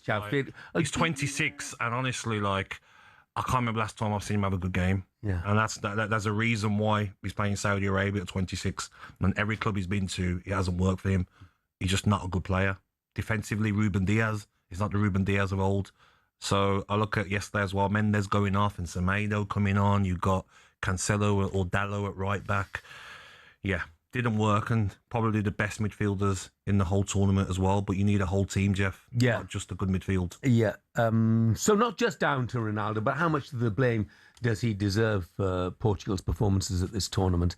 Jack is a Newcastle fan. Morning, Jack. Morning, Jack. Morning, how we doing? Yeah, really good, thanks, mate. So, what did you think of Cristiano's performances at this World Cup? Well, listen, to be honest, take away the performances. I'm just on because I'm annoyed at Gabby for calling him a disgrace, to be honest. I think it's bang out of order. I think what he's done in his career, he's earned the right to be there. Really? Absolutely. Why? How's he not earned the right? How's he not earned the right? He scored 28 goals last season. He's 41, Gabby. So? What age did you retire? What age did you retire? What age did you start playing professional football yourself, mate? Yeah, Don't pipe worry down. about me, mate. Pipe Don't down. worry about me, mate. Don't go there, mate, when you haven't kicked the football in your life, okay? Settle down. Brilliant, mate. Yeah, I know what it's settle about. down. Don't worry about that. Settle down. No, you're a disgrace for calling him a disgrace. No problem. Honestly, No, it's unbelievable. look, in fairness, Jack, we stood up for Cristiano. He said he had a wonderful, marvellous career. Nobody earns the right to play at a World Cup finals at 41 just because what you've achieved in the past. No one stops time. And you could see him last night. I mean, he was doddering around in attack. He could not raise a gallop. Time has caught up with him. Jack still wants him started in the next World Cup as well. Absolutely. Absolutely right. He's still producing. But there's loads of top... No, I'm saying Messi walks about, but he's still producing at the World Cup, which is fair enough, right? Yeah. But to say that he's not earned the right, he hasn't. He is a phenomenon. But he's not anymore. 41 years of age. But he's not anymore. Unbelievable. You know how hard it is to keep yourself in shape. But he's not anymore. Jack, surely it's not a modelling competition. Jack, it's a he'd earned the right to play at previous World Cups, perhaps. Competition, you'd be nowhere near it, Gabby. Oh, no, okay. Send us a picture of yourself, mate. Let's rate you out of 10, mate. Sure. Jack, thanks for the call, pal. Deary me. Earned the right. Oh, deary me. Do you think he earned the right to play at previous World Cups? Maybe. I mean, there's a question mark over even Qatar, whether he'd earned the right to play there. But I don't believe that he'd earned the right to play. If you've done a poll, I think the whole of Portugal will probably agree of like, our best ever player, phenomenon, but this World Cup, one tournament too far. Yeah. Got some Gonzalo Ramos, just moved to AC Milan for £60 million. Top striker. He's walking around, so he hasn't got the right to play. Let's have a word with John, who's a Manchester United fan. Morning to you, John. Morning, guys. Morning, Gabby. Morning, Jeff. Right, mate. So what about Ronaldo? Are you with him? Should he have been playing at this World Cup? I think he should have been playing, but not from the start of all the games. Exactly. I think at the age that he's at now, and the miles that he's done, and the miles that he's not doing in games now, I think with that Portugal squad, you need someone with legs now. I think he's perfect to come on after 60 minutes. But I do think that with your description of him, Gabby, is a bit harsh considering the goals he's still scoring and in the league and at international level. In the Saudi League. But also, if you look at it another way is, why is everyone giving Ronaldo grief? Yeah, he's the goal scorer, but where's Bruno Fernandes bagging 2, 3, 4 goals? Yeah, where's Rafael Leao? Yeah, that's exactly what we said. But, you know, I think the thing that makes Ronaldo a target, apart from his previous greatness, because he's up there on that pedestal, I think two things. One is his attitude. I won this, I won that, I won the other. But the other thing is that he appears to be undroppable and unsubstitutable, if that's a word. And I think that turns folk against him. I'm absolutely with you, John. I feel he should be used, if he's being used at all, as an impact sub late in the game. Do you not think that's on the manager, though? Yeah, I do. He's the one that have got Portugal in this situation and so much scrutiny on the team overall, not just Ronaldo. Yeah. What happened at the last World Cup when the manager dropped him? What happened to him? Lost his job. Yeah, totally. But that's where pressure comes in, and that's where the general public come in, and the media coming in. And with Ronaldo being such a hot-headed, big profile player, if he had the shoulders of Messi on him, thinking it's more about the team than me, then he might have a longer, more prosperous career in international level instead of everyone getting on his back and doing all this. But then again, do you not think over the previous years he's earned that right for that profile of himself because of what he has done? But he hasn't earned the right to start. He's earned the right. If he's good enough, then yes, coming on in games and affecting it. But he wouldn't accept that because of his ego. And John, you're absolutely right when you talk about the manager. And what I couldn't get this time round is Roberto Martinez knew he was leaving at the end of the tournament. Why not? So there was no reason why he had to start Cristiano Ronaldo in every game. John, great call. Thank you so much, Thank mate. you, John. A proper call. So Portugal out of the World Cup. Roberto Martinez. Somebody's really... Jack's really got your goat. No, it is. It's more when like people that haven't played like him trying to come to someone that played over 300 games in the Premier League, play for their country. Like, give it a rest, pal. Yeah. No, I get that, Gabby. Yeah. But, he's a football fan. He's entitled to his opinion. I didn't say he wasn't. I didn't play over 300 games. Yeah, but I'm not saying he hasn't got the right to an opinion. I'm saying when he talks about my career. Yeah. That's what I'm saying, Jeff. Come on. Yeah. Thanks very much indeed, mate. So Portugal out of the World Cup. Roberto Martinez has stepped down as a coach. And we've probably seen Cristiano Ronaldo's last game at a major tournament. Never say never. Coming up next, though, how can England stop Erling Haaland? We'll find out from a man who's played against him.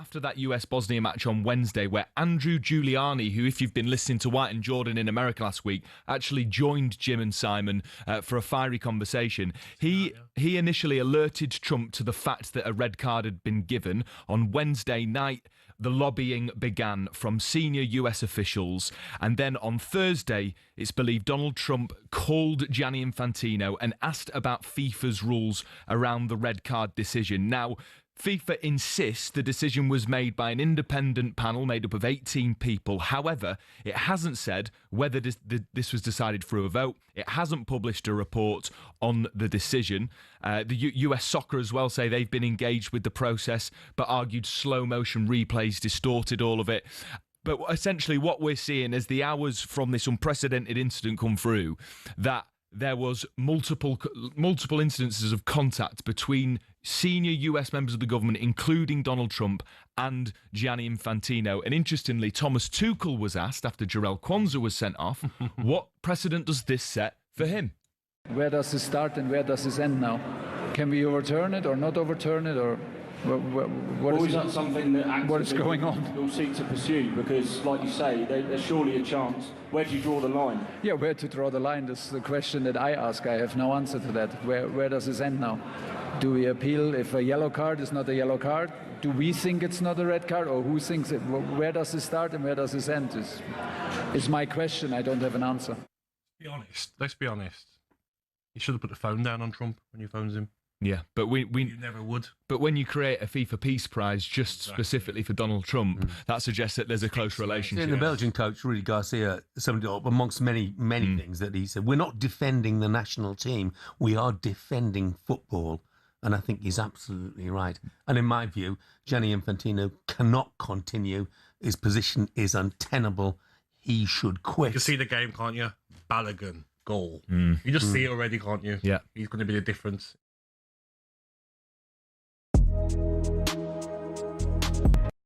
Hello, I'm Matt Forden from talkSPORT. This is How to Win the World Cup.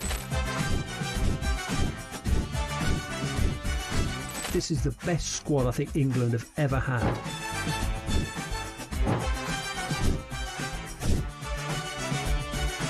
used to love America, now he doesn't. It's very sad. It was so important to succeed because of all the pressure we received. Don't jump for this one, I'm going to knock his head off. Warning, this podcast does not guarantee England will actually win anything.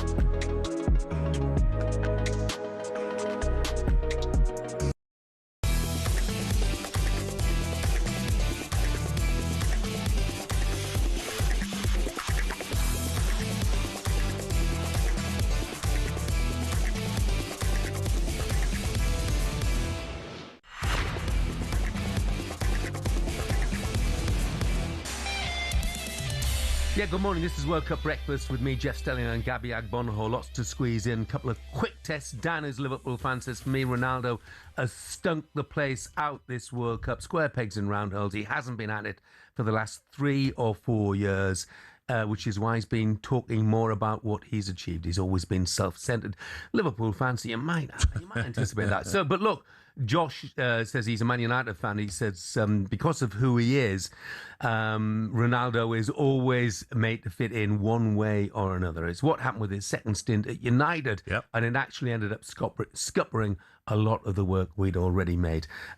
News coming in this morning, by the way, Gabby, you won't be happy with this, that Villa's Belgian midfielder, Amadou Onana, has done his ACL in that win over the United States on terrible news. A long absence. Do you know what it is? Terrible news, Jeff, because he's one of the players that I would have loved Villa to sell, because he does it. He's always injured, always got muscle injuries, and he doesn't complete nearly half a season. So that's terrible news for Aston Villa. But they can't go out and buy £100 million players. Let's not go into that. We don't bring in enough revenue. Maybe we can appeal and say, you know. I like Onana as a player. I think when he's fit and he's in the Villa team, he makes a massive. Yes, he's never fit though. That's the problem. Well, look, it's been all praise for England after they ended that so-called Azteca curse. Overcame the altitude, overcame Mexico, last 8 of the World Cup. But if they want to progress any further, they have to stop Erling Haaland. 7 goals so far for Norway. In fact, in this World Cup, Haaland is averaging a goal every 14 touches. Would you believe? Absolutely astonishing. So the question is, how do England stop him? Well, delighted to say a very good morning to someone who kept Haaland just 1 goal in the 3 games he played against him, former Brentford and Burnley defender Ben Mee. Morning to you, Ben. Morning, Ben. Morning, fellas. Hope we're good. Morning, guys. You okay, mate? So what do you like to play against, Ben? Is he different to anybody else in the game? Yeah, I guess so. He's obviously, really powerful striker. He's been quite quiet during the games we watched in the World Cup. He scored a few late goals. I think, for a defender's point of view, that concentration throughout the game is so important. You think you've got him for 70, 80 minutes of the game, and then one moment, and like I say, with his touches ratio per goal is incredible. What's incredible, though, is the first goal that he scored, because Gabriel knows him better than anyone, Ben. You can't let him be free in the box, can you? Because one bit of movement, I don't think any defender's stopping him. Yeah, Gabriel, one of the best defenders in the world. He just drops a little bit too deep, gives him a bit of room in the box, and even a beast like Gabriel, a strong defender, Haaland gets above him, gets a little run on him. And he sort of had him for most of the game as well, and then one moment, and Haaland gets the better of him. So, Ben, what is it that makes him such a handful of defenders? Is it his movement, his desire, his physicality? Yeah, his physicality. He's clever in and around the box as well, and like I say, you give him one chance and he'll bury it. So, and again, you feel like you've had him for most of the game, not caused too many problems for a lot of it. I had success myself using my body, that little bit of experience, that timing, knowing when certain players were on the ball that were a danger, the wide players that that cause Brazil loads of problems. That first goal came from a little chip to the middle of the goal. Trying to stop crosses as well is important. But that timing of using your body, I think, is so important for playing up against him. When wide men do have the ball, sort of as the ball's coming in, can you get your body in the way? Be strong, be powerful. I mean, for myself, I'm not the biggest centre half, so trying to use my body at the right times was so important against someone like him. You know, as well, Ben, that the England defenders need to look at as well is that don't get confused that he only scores headers or tap-ins. Look at his second goal. Brazil probably thought that he was going to play it out wide and get in the box. Takes the touch, you give him time, he can score from distance as well. No, he can. And again, he dropped off a little bit too deep from him, and he's had the touch and thought, I'm going to take my chances here and smash it, and went through defenders' legs. Always annoying for a defender when that happens, but give him a little bit of a yard in and around that box, and yeah, as I said before, he's deadly. But the English wouldn't fear it. You know, we've got good defenders. The way we defended the other night was immense. Thought they were so good. One of the best performances I've seen England in a World Cup, and I think we've got the tools to deal with him for sure. And the boys at the back that have been doing so well. We'll take a lot of confidence from the other night as well. Yeah, I mean, there's a lot of talk about who might play central defence, and I know that is also dependent on which of our other defenders are fit. John Stones obviously knows Haaland very, very well from his time at Manchester City. Does that earn him a start, or is it one thing knowing him, but another thing stopping him? Yeah, I think, taking Conte out of that middle probably reduces our physicality a little bit inside the box. So, I'd be cautious of that. Obviously, John's a great player, good defender, good on the ball, experienced now. So, that now sort of knowing him and having his experience in the big games as well is important. But I do like the physicality that we have in there at the minute. Yeah, which is, I've been suggesting that maybe this is we saw Dan Burn in a little cameo. Maybe this is the time for Dan Burn. Certainly match him in terms of physicality. He has a great record defensively against him as well when he's been playing in Newcastle games against Man City. Yeah, it could be an option. The ball in behind maybe would be a bit of a bit more trouble for Dan, but late on in the game for sure, last 15 minutes coming on when Haaland has been scoring. He scored late on against Ivory Coast, late on against Brazil, so bringing him on to defend crosses as he did the other night, he was fantastic. So could be an option for sure. Can we go all the way, Ben? Do you know what? After the other night, yeah, maybe. Obviously, France are looking strong. I don't think Spain were all that great last night, although they've been playing really well. So I don't know. I got a little feeling.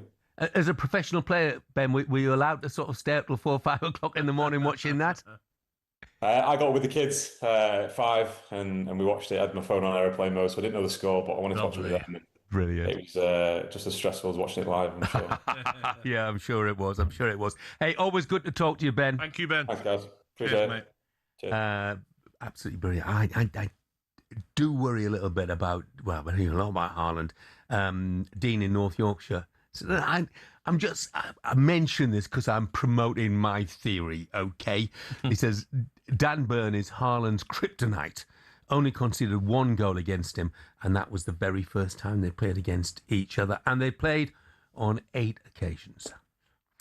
I'm not sure we'll see many changes in that. No. I don't think you will start Dan Burn, but I get where you're coming from. When you see the clips as well, I've seen some of the clips of Dan Burn, like he's so physical with Haaland. Haaland looks like he hates it. But if we're pressing forward against Norway on the counter-attack, he's going to want to drift over to that side of Dan Burn in behind. But we'll see. I trust Thomas Tuchel. Yeah, Gay's pretty quick as well, but I do get that. I mean, one of Haaland's many attributes is his pace. Once he gets moving, he's almost impossible to stop, isn't he? 9:30 coming up, we'll turn our attention to the football tonight and also bring you the very latest on Harry Kane's voice after his viral interview following the Mexico game. That's next.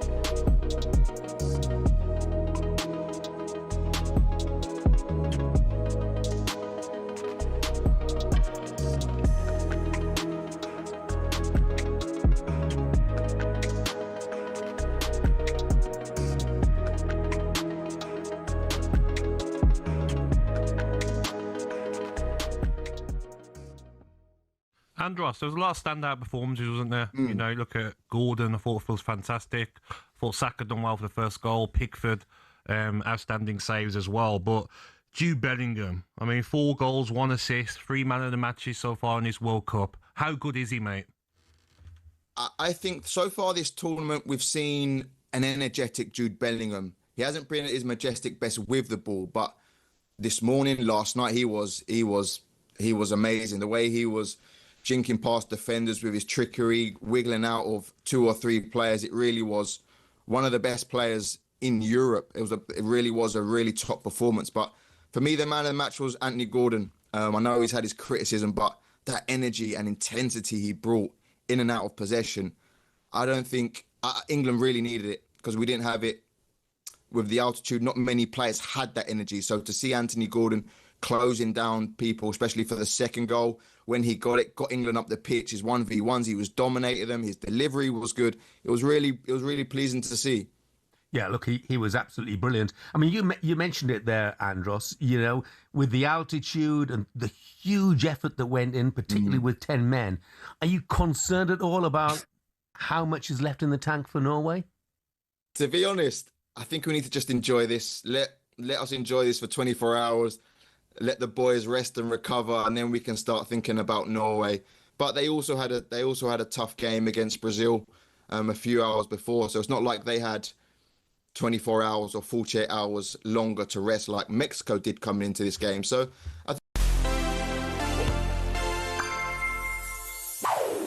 one of the beautiful things about the World Cup is when someone just takes the tournament by storm.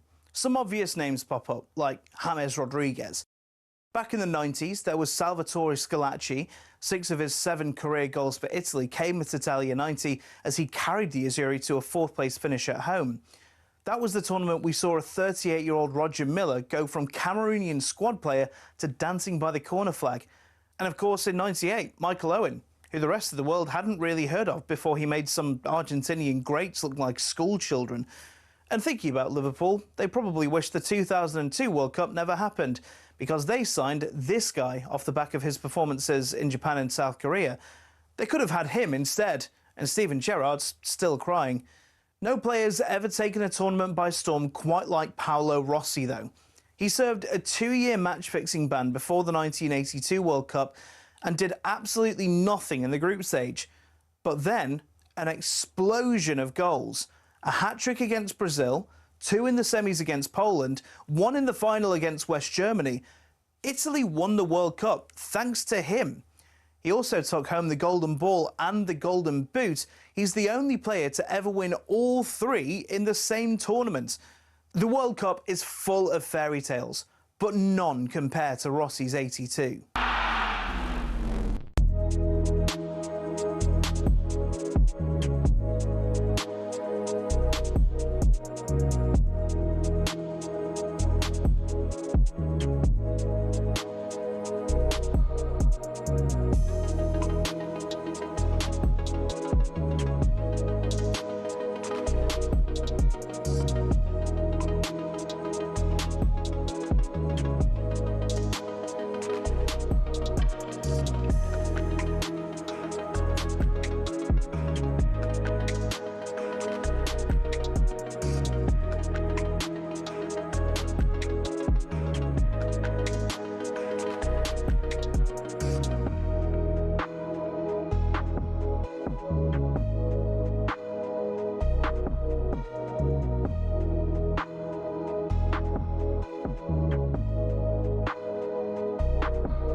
Morning to you. This is World Cup Breakfast with me, Jeff Stelling, Gabby, Agbonlahor and Arnold Clark. Browse the UK's best used car deals Score your dream car today. Check out their website for more details.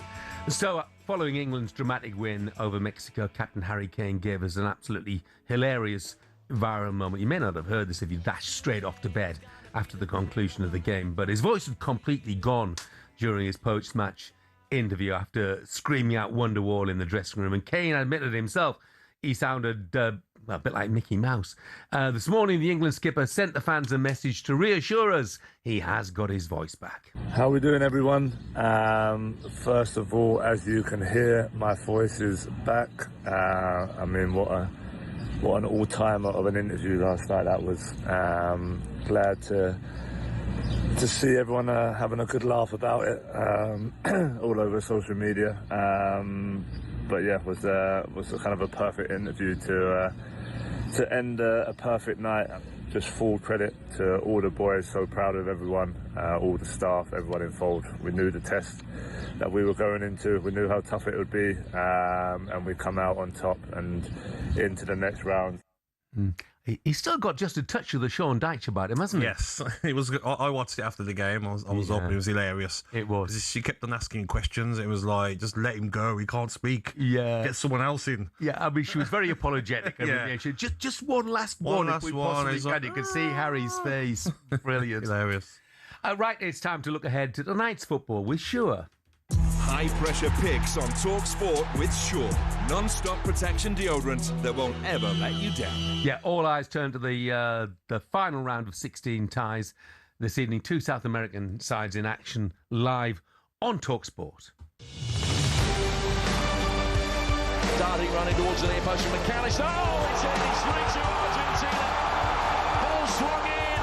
Romero takes the acclaim.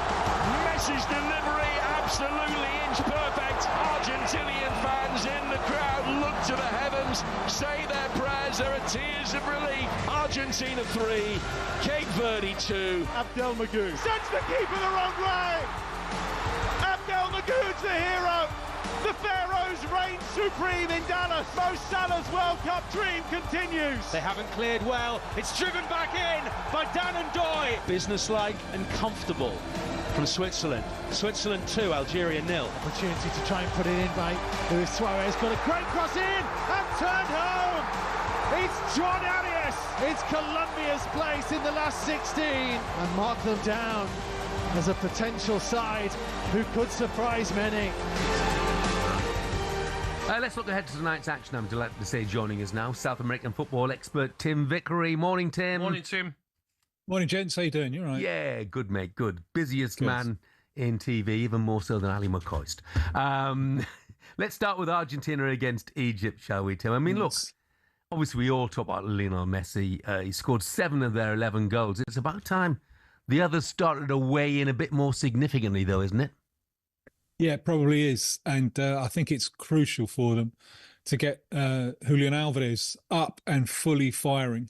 I can't see them getting anywhere near retaining their title without Alvarez firing on all cylinders. He's such an important player for them, but came into the World Cup carrying an ankle injury. And most of the time he's been on the bench. They've been nursing him along. But I think they need him so much. And part of the reason that they need him is Lionel Messi. And Alvarez became first choice in the last World Cup, Qatar, precisely because they discovered in the tough games, if you're going to play Messi, you've got to have someone alongside him who's going to do an awful lot of running. And Alvarez is, as City fans will remember, he's a striker with the soul of a midfielder. He's so versatile and so clever and gets through so much work that I think he's absolutely crucial to them, and that they need him at his best if they're gonna even get through Egypt. So that's a crucial thing. I think you need to look for is Alvarez playing and is he firing all cylinders? I said the same earlier as well, mate, because 2022 is one of the star players, wasn't he? The goals that he scored, the performances that he put in. Do you see any more changes for Argentina? Maybe Paredes coming into midfield, maybe? Yeah, no doubt about this one. Paredes hasn't been 100% the midfielder, and looks like he's going to start. And the coach Scaloni is saying every time he plays, we're a different side, because he will do the holding role, And what they really like about him is positioning, first pass forward. He's got a terrific range of passing paredes, with him in the side, according to the coach, they can get the ball to their talented players quicker and better. Who comes out for him? McAllister has been his kind of deputy. Okay. But he can do a horses for courses thing, and he could. He's, and this is something that they started doing during the last World Cup, shifting the team according to the opposition. Okay. They could leave Almada out and leave him on the bench and leave him for later. Although Almada is the one who gives them 1-against-1 skills. Yeah. Yes. And without Di Maria, that's something that they miss. I suppose you file all this under kind of nice problem to have, because they've got some terrific midfielders.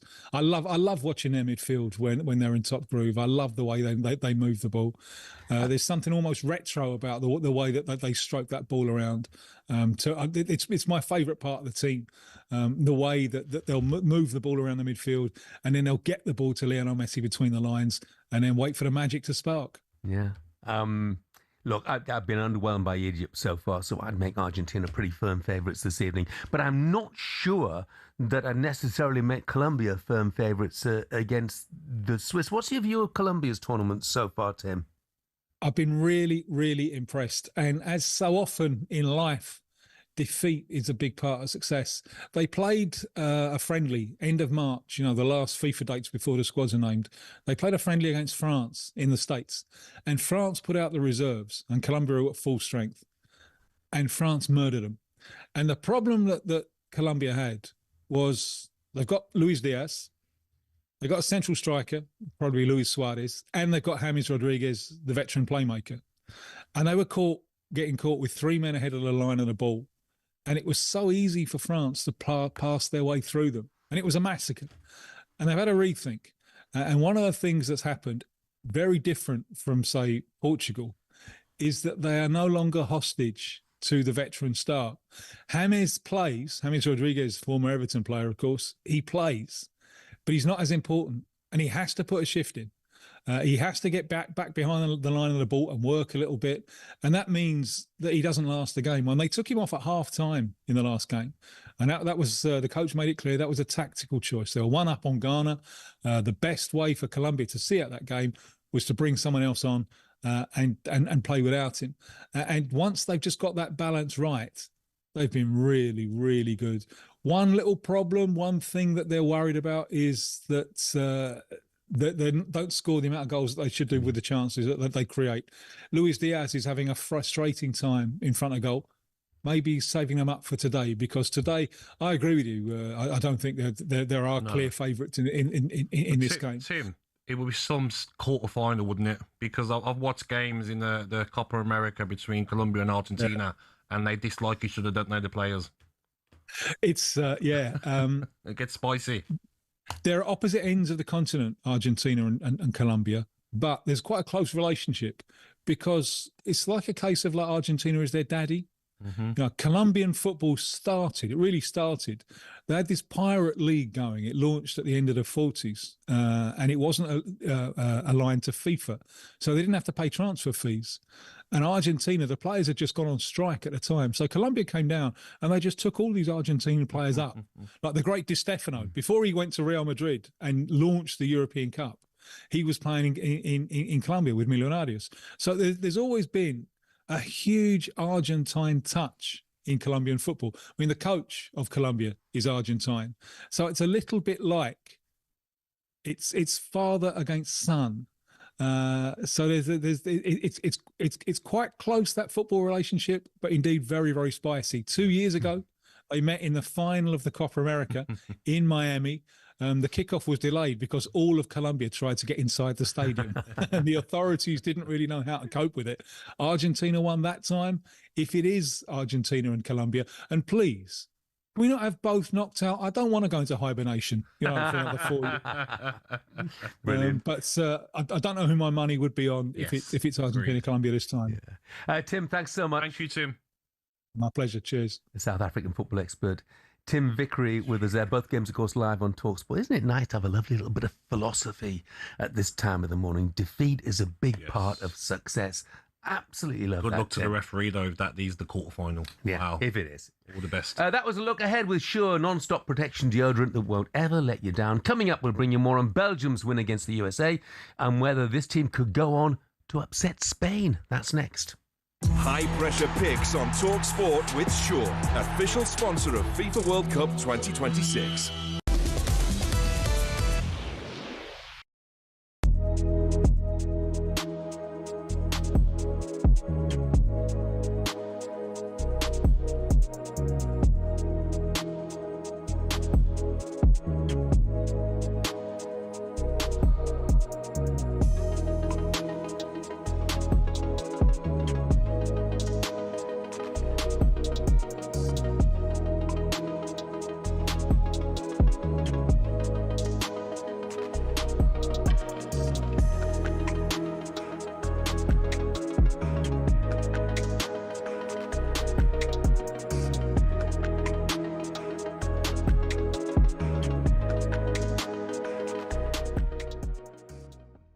Carlo Ancelotti, has he got a future as Brazilian coach? Oh, yeah, definitely. I think so. I think it's very much within Brazilian culture to the minute things don't go well to ask for the coach's head. And I just don't agree with that. I think Ancelotti came into the team. He got the job with less than a year for the World Cup. So he didn't really have the time when you compare with guys like Didier Deschamps, who is at France for 14 years, or Luis de la Fuente, who's been with Spain since 2022, or Solbakken, that eliminated us with Norway since 2020. So I think we should give the man some time to have a proper cycle for 4 years to work and find his players, find the right schemes. And he just didn't have that. Brazil cycle right now was completely a mess. So no, I don't think we should call for his head. I think he definitely has a future with Endrick and Steven and all the young players, Ryan, all the young players that Brazil's got coming up. Samir, I've not been very impressed with Brazil throughout the World Cup. I wasn't impressed with them yesterday either. 34% possession for Brazil. I don't think that's acceptable for the players that they have. And how can Brazil be playing a 34-year-old Danilo at right back out of all the talent that they've got in that country?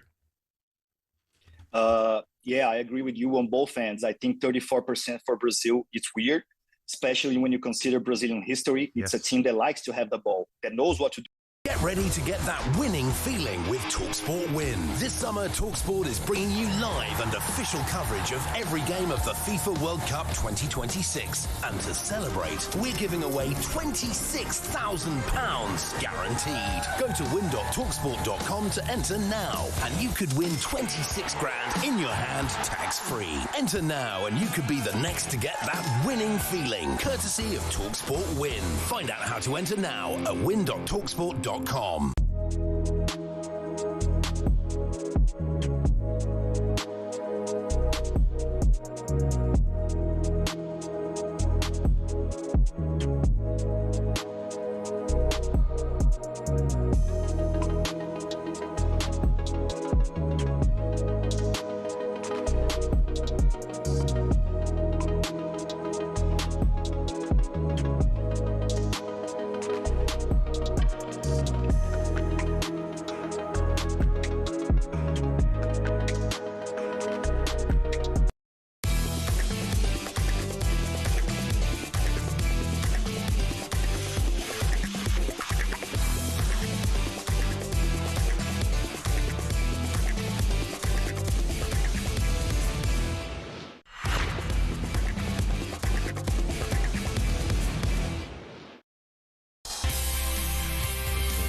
Good morning, 10 minutes away from 10 o'clock. This is World Cup Breakfast with me, Jeff Stelling, and Gabby Agbonlahor. Just a reminder, if you want the chance to win £26,000 of tax-free cash, don't forget, you need to head to talksportwin.com to enter. Now, Belgium have got a bit under the radar in this tournament, but they battered the host, the USA, 4-1 last night to book their slot in the quarterfinals against Spain. After the win, the official Instagram account for Belgium's national team also appeared to mock the Balogun suspension debacle. posting a picture of Romelu Lukaku cupping his ear with the caption, "Overturn this." To give us more, let's bring in top Belgian football journalist Sasha Tavolieri. Morning to you, Sasha. Morning, Sasha. Hello everybody. Happy to be with you today. A bit tired, but what a night. Yeah, I bet it's been celebrated. I tell you what, when I look at that side, you let alone the performance, just the side. You know, the fact that De Bruyne didn't get off the bench, that Doku got 20 minutes or so, that Lukaku got a few minutes at the end. It spoke volumes to me about Rudy Garcia, who's clearly no respecter of big reputations. Yeah, sure. I think we have, once in Belgium history, a coach that is not looking for the status. And I was very afraid of his way to coach the team when he started the preparation for the World Cup and so on. But during the World Cup, I think he just also, as a coach, grow up in terms of personality, and he just assumed what he has to do, and he decided for the right thing. And it's quite obvious to see that, we didn't miss Kevin De Bruyne on that game, and that's quite crazy to say it, but he would be for the moment just the guy, of course, a little bit injured, that it's true, but that we don't need on that collective. And what's very good for Garcia is that he just saw all the players that went into that fantastic game against Senegal and made the history. And then he said, okay, I just have to reward them. And they are already in form. They are my best players now. The players that I benched are benched because they are not performing. So yes, he was not afraid, and that's quite good. We are in a situation right now in Belgium where we have a coach that is not expecting anything, because he knows that his contract is running until the World Cup and until the end of the World Cup. So if he lose, it's okay. You know, it's okay. He would have do everything for the nation, for the country. It's quite refreshing, actually, because it would be nice for Portugal to have done that as well, wouldn't it? But anyway, Onana, bad injury, ACL, bad news for Belgium and for Aston Villa. Yeah, sure. It's I think the most sad news for us, once of all, because he's a great guy. He was very performing good in the starting of this game, and he's a player that everybody wants to see at the highest level. And I think it's the most sad with Amadou Onana is that we all know his fantastic potential, but we never see it. That's quite crazy, because yes, during this season with Aston Villa, he showed quite good stuff and so on, but he was also injured.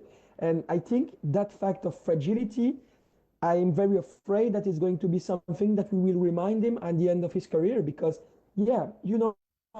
you have a break point in some career, and a World Cup is surely a break point also for Amadou Onana. And in such game against the US, he had to play something, and also against the Spain in quarterfinals, he would have a very big importance. For me, it should have been a sort of key player, because we know that the impact, the intensity, all the face-to-face that he's going to win or to lose, but to play in that midfield against Rodri and that kind of players would have been very important. So we lose a very important key to face Spain with Amadou Onana out. Yeah, I mean, very disappointing as far as Onana is concerned. But you know, Sasha, when I look at Belgium, I think that look, the players must have been preparing to head home, in that Senegal game when you're 2-0 down with a few minutes to go. It strikes me that they're playing with a sort of sense of freedom now, because everything is a bonus since that game. Are they playing with enough freedom to trouble Spain? Yes, sure. I can give you this information. Every player and also with the staff had the same common objective with this World Cup. It was the quarterfinals. So they say it internally. It was to go into the 8 best teams in the world with that World Cup. It's done. Right now, the objective of all the team has been done, and so they are ready. They are ready to just continue their adventure. But in either case, and also in Belgium, everything that is going to be better than what we did now, it's only a bonus, second, a dream, and third, just maybe the best party we can have here on the country. So, yeah, I think they are just living the best moment. They are living with that national team, and it's also very interesting to see that we don't have the same qualities. We don't have the same individuals than in 2018. But what we see right now, it's a spirit, a team spirit, and also a team that knows his quality and also his non-quality. And that is, I think, the most important, because we are more pragmatic on the game. We are more efficient on how we proceed. And we saw it against the US. We are not going to show the best level possible, but we are going to be ready for a game where we are absolutely not the favorites. Sasha, we want your thoughts, please, on what Donald Trump said about the Balogun suspension. Please listen to this. All I did, I asked for a review because I didn't think it was a foul. And, you know, again, I'm good at this stuff. I didn't think it was a foul. I thought it was two great athletes that crashed into each other and got entangled. That was not a guy punching somebody in the face. How would you feel if I took, we take Messi out? Look, he ran into somebody. Or we took Ronaldo. Ronaldo, you bumped into somebody, we're going to take you out of a game. He's great. Well, Harry Kane, we're going to take you out of the game, Harry, because you happen to hit somebody a little bit harder than... You can't do that. Sasha, what I loved after the fourth goal, Lukaku, the whole team celebrated doing the Donald Trump dance. What did you think of the whole situation, mate? First of all, I think they react in the perfect way. Yes. I had some chat with some players before the game. They were very ready to make all the best possible to impact also in terms of personality that match, because they wanted to show how Belgium can be when they react in a positive way. And we saw it also with France against Paraguay. They decided to put the pitch and the field inside of all the preoccupation of the game, and that's, I think, the most important. They were very, very, very impacted by the words and by the situation, but in the right way. I think it was the best boost they could give to our team, because Belgium is not. I think we are the best where we have all the word against us, and that feeling has been given by Donald Trump. So thank you very much, Donald, for all the strength and all the power and all the energy you give to us. Sasha, thank you so much. Thank you very much, mate. It's a big pleasure. Thank you very much. Thanks, Sasha. Nice to see Belgium put the team before their superstars. Yuri Tillemans, by the way. If only other managers could do the same. Yeah. Don't matter if you've got superstar players, when they get a bit older, if they're not going to be the right players that are going to get you a result, don't pick them. Like De Bruyne. But Tillemans done a great job. He must be top player. Oh, Love him. Top player. Love him so much. Don't forget talkSPORT.